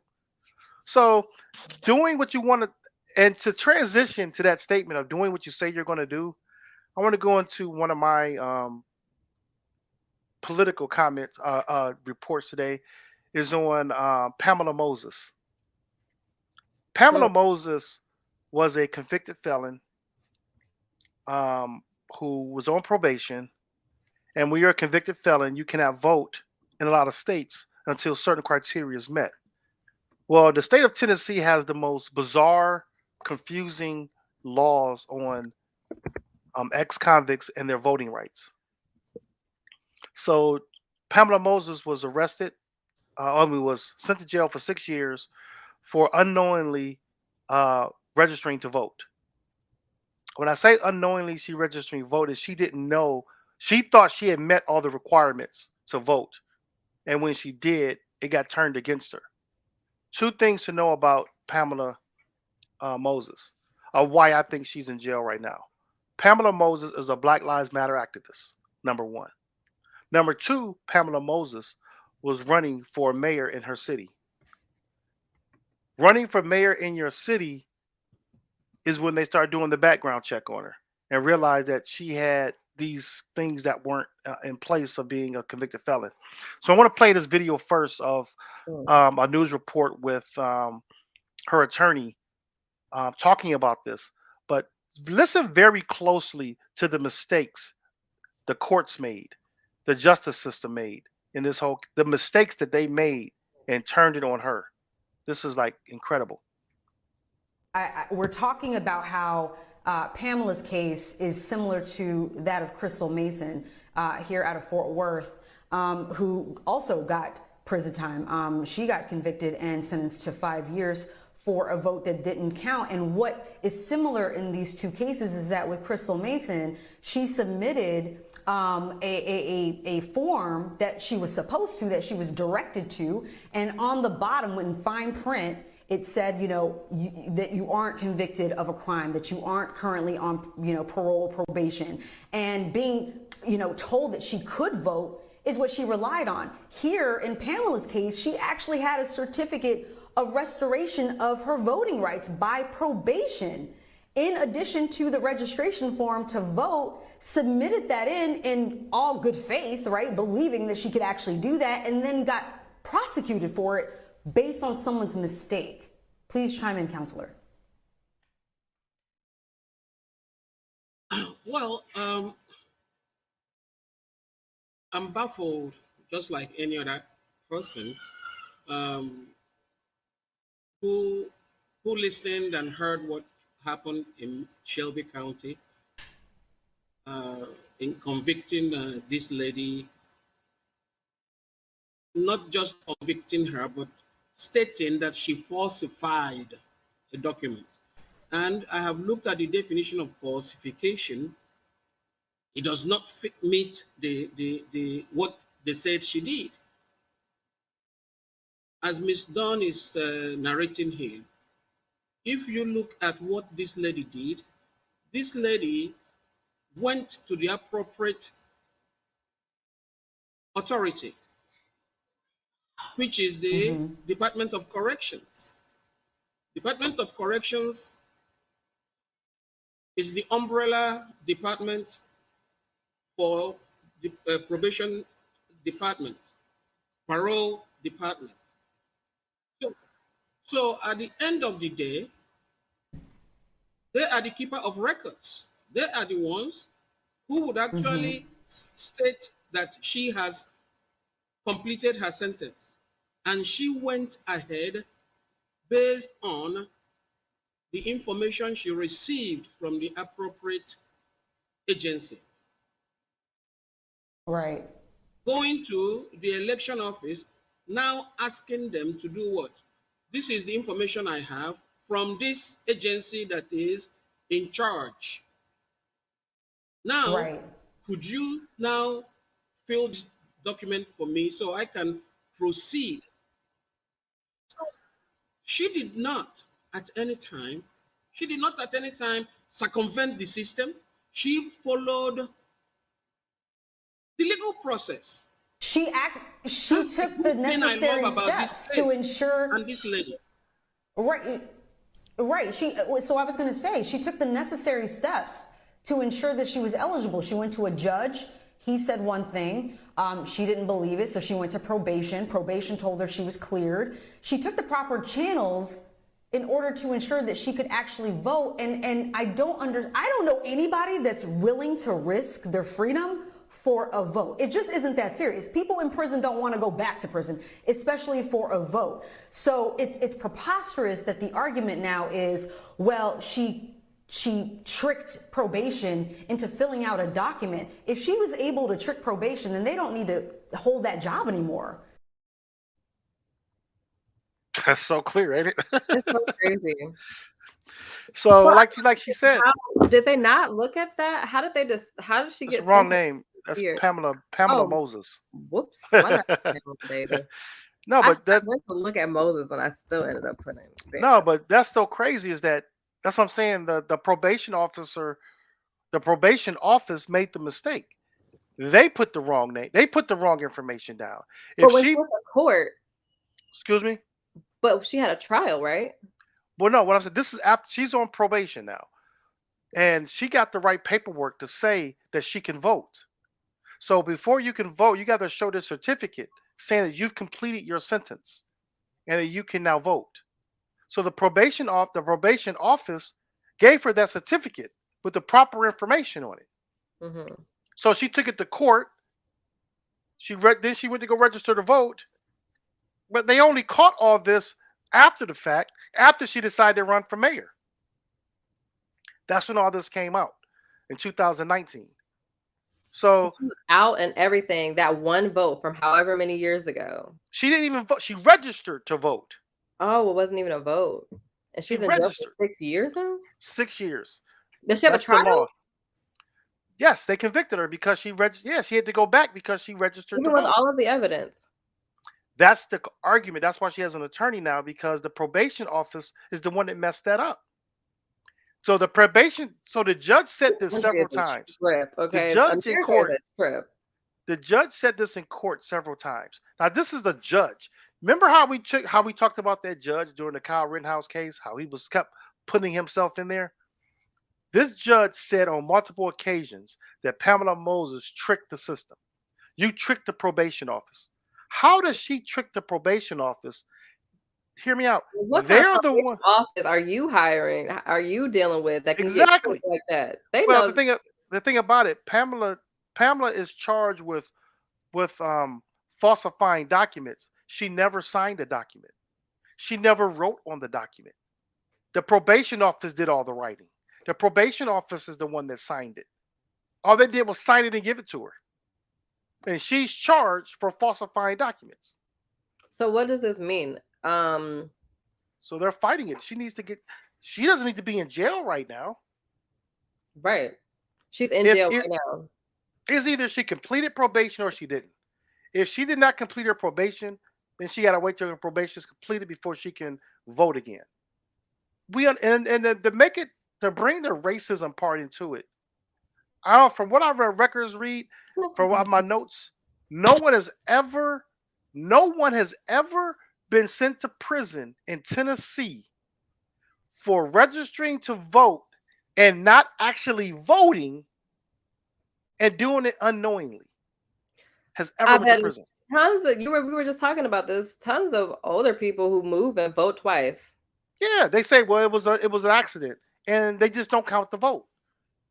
Well, Crystal Mason is in prison too for the same thing. Did 5 years for the same similar thing. She thought she could. Hers is a little different. The difference is, Crystal Mason didn't know she couldn't vote, and she voted. Pamela Moses knew there was a law in place, so she went to the probation officer to get her certificate to make sure that she can vote, and they still screwed her. So that's how jacked up our system is. That show you why, in my opinion, the states' rights crap is out the door for me. I have yet to see a state to do laws in the right way anyway, when it comes down to civil rights and social injustice. Not one. So if we had one law or a group of laws across our country that were the same when it comes to voting, it would make our process a lot better, in my opinion. I just think that our voting laws are just so jacked up. There's no way every state should have a different law. Voting It's is rigged voting. against people of color. I ain't gonna say just people. I'm not gonna say that. You're going through it. I'm gonna say that I would because say there's no there's way that a white person would be going through what she's going through. well that situation, That yes. would never But happen. I'm not saying voting is rigged for against people of No, the color. laws are. I would say the laws have laws. always been the laws have always targeted people of color. I stand by that statement. I Always. will agree with law. I would say a law is in place, but the policies allow it to affect people of color. When I Mhm. say the policies are like the no-knock warrant, for instance, the no-knock warrant could be a law in a state, but the no-knock warrant isn't equally distributed across the state. Right. You see what I'm saying? They're not doing it the same way for everybody. Just like a cop can pull you over for suspicion, but it's not pulled over. This is disproportionately pulled over for black people Right. for suspicion. So the law is the law, but it's not being interpreted equally, is what I'm saying. And Well, it's oh, not. are we It's not. surprised? Oh, I No, thought we no, were. no. It's not. And so that's just one of the things that bugged me for this week. Didn't And it Darren have traces a back to again the foundation of our country. yeah? If we don't address and take account, if our country cannot address and take accountability for everything that it's done to Black Yeah. people of color, period, then we will never get past it. You cannot put a Band-Aid on a gaping wound. You have to treat it. You have to actually treat the wound. Yeah. You can't just sweep stuff under the rug. It just does not work that way. That Yeah. is why all of these laws that are put in place, they don't work because the original sin has not been addressed. Yeah, I agree. So once we get there, which honestly, maybe not, it will not happen in our lifetime. Honestly, I feel like it's gonna take a few more generations. Yeah. Was to get there there. HBCU video that we have for the HBCU threats? Do we have a video for that? Oh. Oh yeah, we do. Oh, Let's well, take this. This would be our last story for the day. It's running close to time. But here's the last story with the, there was a bomb threat with several HBCUs the last couple of earlier this week, Mhm. and there have been 6 juveniles now of person of interest in this story. That's crazy. Ron, what more are we learning on this? Well, a senior law enforcement official is telling us that the FBI has identified 6 persons of interest in this matter. They're all juveniles. They're all very tech savvy, and they've been disguising how they are making these calls, more than 20 now over the past month or so, to HBCUs across the country. And they appear to have a racist motive, this official is saying, which perhaps is obvious because a lot of these calls happened yesterday and the day before on the eve and at the start of Black History Month. Again, they're persons of interest. They're not suspects yet, so it's unclear how far the case against them or if there's going to be an arrest anytime soon. This is still developing. But I can tell you from talking to a lot of students and administrators at these schools yesterday they are going to be pleased to see that the FBI is making some progress. There's a lot of concern that they want to see the federal government step up and try to solve this problem. You know, to some, it's been a distraction, but it's also a huge threat. Some see it as an act of domestic terrorism because these threats have only targeted HBCUs right at the start of Black History Month. Yasmin? Ron Allen for us. Thank you, Ron, for bringing that to us. Ron? Now, the thing with that is that, okay, I'm going to ask you this question. What should be their discipline? Because they said they may not get arrested. They may not get arrested. When I heard that, I was like, wait, what? Now, get arrested. for me, they are persons of interest, so they have not been charged with anything. In my opinion, because of the severity of that crime, I think they should be in juvenile detention until they graduate. Absolutely. We've known people to go to juvenile detention on some of the most minor things. Define juvenile though. Like, how juvenile are they? Are they like I have no 13, idea. 14 juvenile? I don't know. Petty threat where, I mean, it's not a petty threat, but I'm saying like at that age, I could see them being in a detention center for a time. Yeah. 17 years old, 16, 17, treat them like you would treat a 16, 17-year-old black kid and send their butt to jail. Well, see, and then, you know what I was thinking about during this whole thing? What if these were black kids that did this? They would have been arrested. No.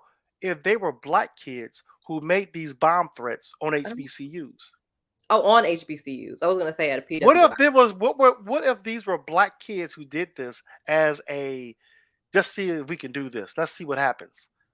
These were black kids that did this. I know. I'm just throwing it out there because do you know if they're black or not? That's what they never said. What they probably can't yet. They haven't said what these kids look like. We will never know who these kids are. But I'm just trying to play the other side of the field where we can assume that they're white kids because this would be something that white kids will probably do. When I say that is that when you see a racist thing done, it would make it look like, you know. But the only reason why I brought that alternative is that what if these were black kids? Jussie Smollett messed it up for everybody. I was about to say that. I was just about to say, what if they pulled a Jussie Smollett? That's his name. That's his name, Smollett. I call him Smollett. Dave Chappelle. He made he did a Smollett. Yeah, yeah, right. But that's the only reason why I brought that up because there's the way the world is. Make it look like people would do certain things. People can get paid to do certain things. People can get paid to do certain things, you know? It's for attention. I actually could see that right now. I mean, you can see, and if these were white kids, I can see a white supremacist group paying a group of smart, tech-savvy teens to do something like this because they know they won't get prison time compared to an adult doing the same exact thing. So to see six juveniles be of interest in this, it's disturbing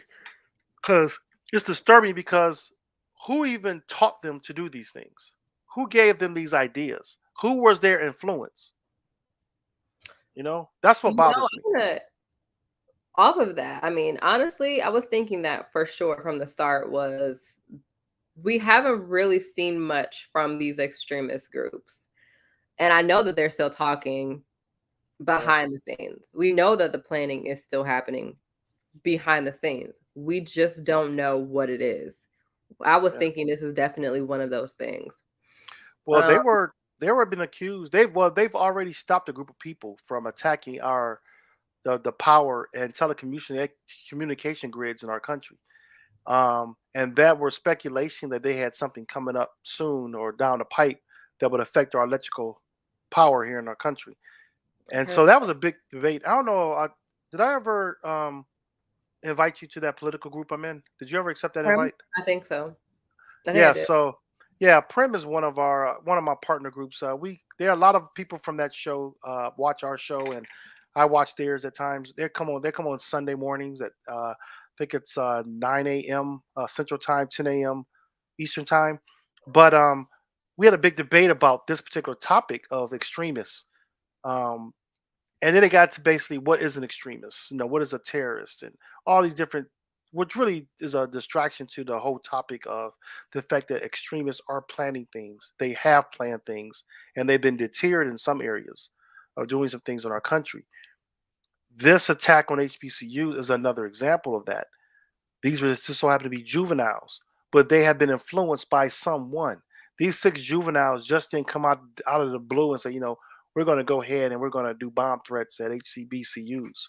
They probably don't even know the history of bomb threats in our country on minority groups. You know what I'm saying? Yeah. I mean, So what other influence? How else could this happen? somebody influenced them. Exactly. Exactly. Yeah, that's what I'm saying. And my thing is, though, I think what's worrying me more and more lately is that it's been so quiet. What do you mean it's been quiet? It's been so quiet. I mean, you had all like just last year, you had a lot of talks from these groups about things that were going to happen, and we're going to do this, and but they've been it's not that they've been quiet. It's just I So feel the like extremist groups have been quiet. yeah, I think they're brewing. Okay. I think something's brewing, Okay. and I'm not really sure how I feel about that. I feel like there's no way that these groups have just dissipated, and now, especially since Trump insinuated that he's running in 2024, there is something going on, in my Okay. opinion. Something's Oh, happening. I agree. And they can't, because they are banned from public sites. They're banned from like Social media. social media sites like Twitter and Facebook and stuff like that. They are having to go on the black sites or whatever. What are those called? Like the Dark web. yeah, they're having to convene on there, which is like And they really have a lot of encrypted sites, encrypted social media like Signal is one, Telegram. Parler or some. I don't know if Parler is even in existence anymore, Oh. but like Telegram and Signal is encrypted sites. Encrypted, like it's just like text messaging. Like Mhm. me and you can be on Signal. I mean, I'm on Signal with my coworkers at work. Mhm. We're on Signal. We have an account where it's just like using Messenger. The Oh, difference is like it's encrypted where you can't crack into it and see the messages, and a lot of things in there you can't copy and paste. More so. So Mhm. that keeps it where it keeps infiltration down out of your conversations. So they're using sites like that, and I could send you a link to one of mine. I use them as well for certain reasons, but Mhm. it's just a way of keeping people from cracking your you know Just sneaking in reading your your stuff. conversation. Yeah. Huh? From reading your messages and getting into Yeah. your Yeah, that's what that's about. So, but yeah. yeah, what's your bottom line for today, Bria? My bottom line is one, happy Black History Month. Use this month to educate. Don't let this just be another Black History Month that goes by and you learn about the same people you learn about every single year. No, take this time, especially white folks, take this time to understand, not trying to single y'all out, but yes, to single y'all out. Y'all need to take this time to really educate yourselves, understand how our history has affected us today, and then also appreciate some of the innovations and inventions that Black people, or yes, that Black people have had a hand in to make your today much easier. Mhm. There's a lot of that going on. So, everything that you do this month, try to just say every day this month, try to dedicate some time to educating yourself. I will say this. Thank you to all my white friends, though, that are advocating and standing up and sticking by us and understanding the true meaning of unity. We appreciate you. Thank you. And thank you Yeah. for educating your folks. Another thing is, last thing I'm going to say, I'm going to say this all month. I'm Black every month, but this month I'm blackity black. Crazy. I'm blackity black this month. Okay. What's I'll gonna? also ask for your Black History discounts when you go into stores. What are your Okay. Black History discounts? Yeah. You're Good welcome. one. I you know what? I've always had this funny feeling about Black History Month because I always felt that Black History shouldn't just have a month. It's part of our history. We should have it every day. And I do understand why we have Black History Month, but it always bothered me that we got to have Black History Month, and it's like everybody cram all this stuff into one month. And I'm so glad over the last 2 years we've been throwing out so much history about Black history that it's just been a good feeling to be able to get this stuff out, and you don't have to do it all in February. Mm-hmm. We should be able to talk about these type of things throughout the year. We should know who our first surgeons were. We should know who our, Black achievements. We shouldn't have to wait till February and then everybody want to showcase it, and then it's like a check the box. Mm-hmm. Checking the box is like getting on my nerves. So my bottom line is that, like that video we showed earlier about master classes, take that to heart. If you're curious about real Black history, go take a class. Go watch a video that's showing you some things. Talk to some people who lived in the era of civil rights and get their opinions. Don't give me some bull crap about what the law says, because the law has never been effective. The law is only effective to those that are pushing the law, and there's an agenda behind that. So I've had debates about, well, like with our voting rights. Well, the law says, okay, and that doesn't mean the law was right.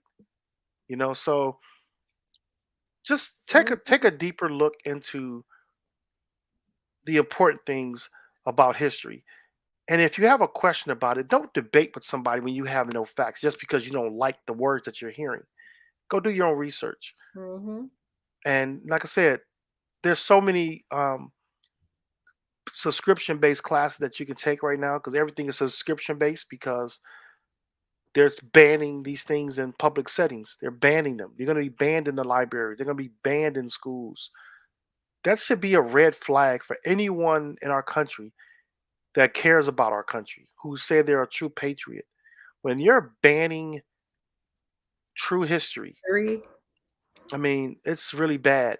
Now, the other caveat to that is there are books that are being banned, for instance, talks about sexuality, different gender identity, different things about sex. Uh, if you feel that this should be age appropriate material, okay, I can kind of side with that. I can side with that. But there should be no way of banning of a book that literally gives a depiction of what life was like in our country from a Historical. from a racist standpoint, a sexist standpoint, as like a women's rights standpoint. That shouldn't be something that we hide. That should be part of our everyday conversation, because that's why we have these different movements now, or this elevation of different people. Like Biden says he wants to name a Black Supreme Court justice. People will say that's racist because he said it. Well, you could probably say that, but maybe he's just making a point that we haven't had a Black woman on the Supreme Court. And then we've had other people. We've had Hispanic judges. We've had Asian judges. Okay, let's go ahead and put a Black woman in that place. And not just any Black woman, but a Black woman that's qualified to be in that place. And far as what I understand, Black women are the highest educated people in our country right now. They have the most degrees. They're moving up in higher places, but the equality there is not as equal. They're not getting as very much not. They're not getting as many roles, but they are the ones that are advancing to get to those places. So they are legitimately the most qualified in just about every position of power in the industries out there. So why not our highest court in the land? So that's my bottom line. And please don't be shopping it. I know I said ask for your Black History discounts, but please don't be shopping at a place like Bath and Body Works that's repackaging their original scents with African print on them. That is not support. That is appropriation and exploitation. Shop with some local Black companies that do shea butter, real shea butter, body butters, and all kind of candles and all kind of perfumes and stuff. Shop with your local Black business owners this month, okay? And leave Bath and Body Works for all the rest of the months. My goodness. Like Exotic Earth Soap. Yes, like Exotic Earth Soaps, run by Lamarr Dillingham. And Cheney And Cheney the Candle Company. Miss Bria Cheney, sitting here with you right now. Mhm. So we do have two companies right here: Exotic Earth Soap, my own soap company, and we have Bria with the Cheney Candle Company. So yeah, we would love your support. I'm putting my link address into the chats. I will welcome your support. Thank you. All right, bye guys. You can go ahead and hit that outro. Okay.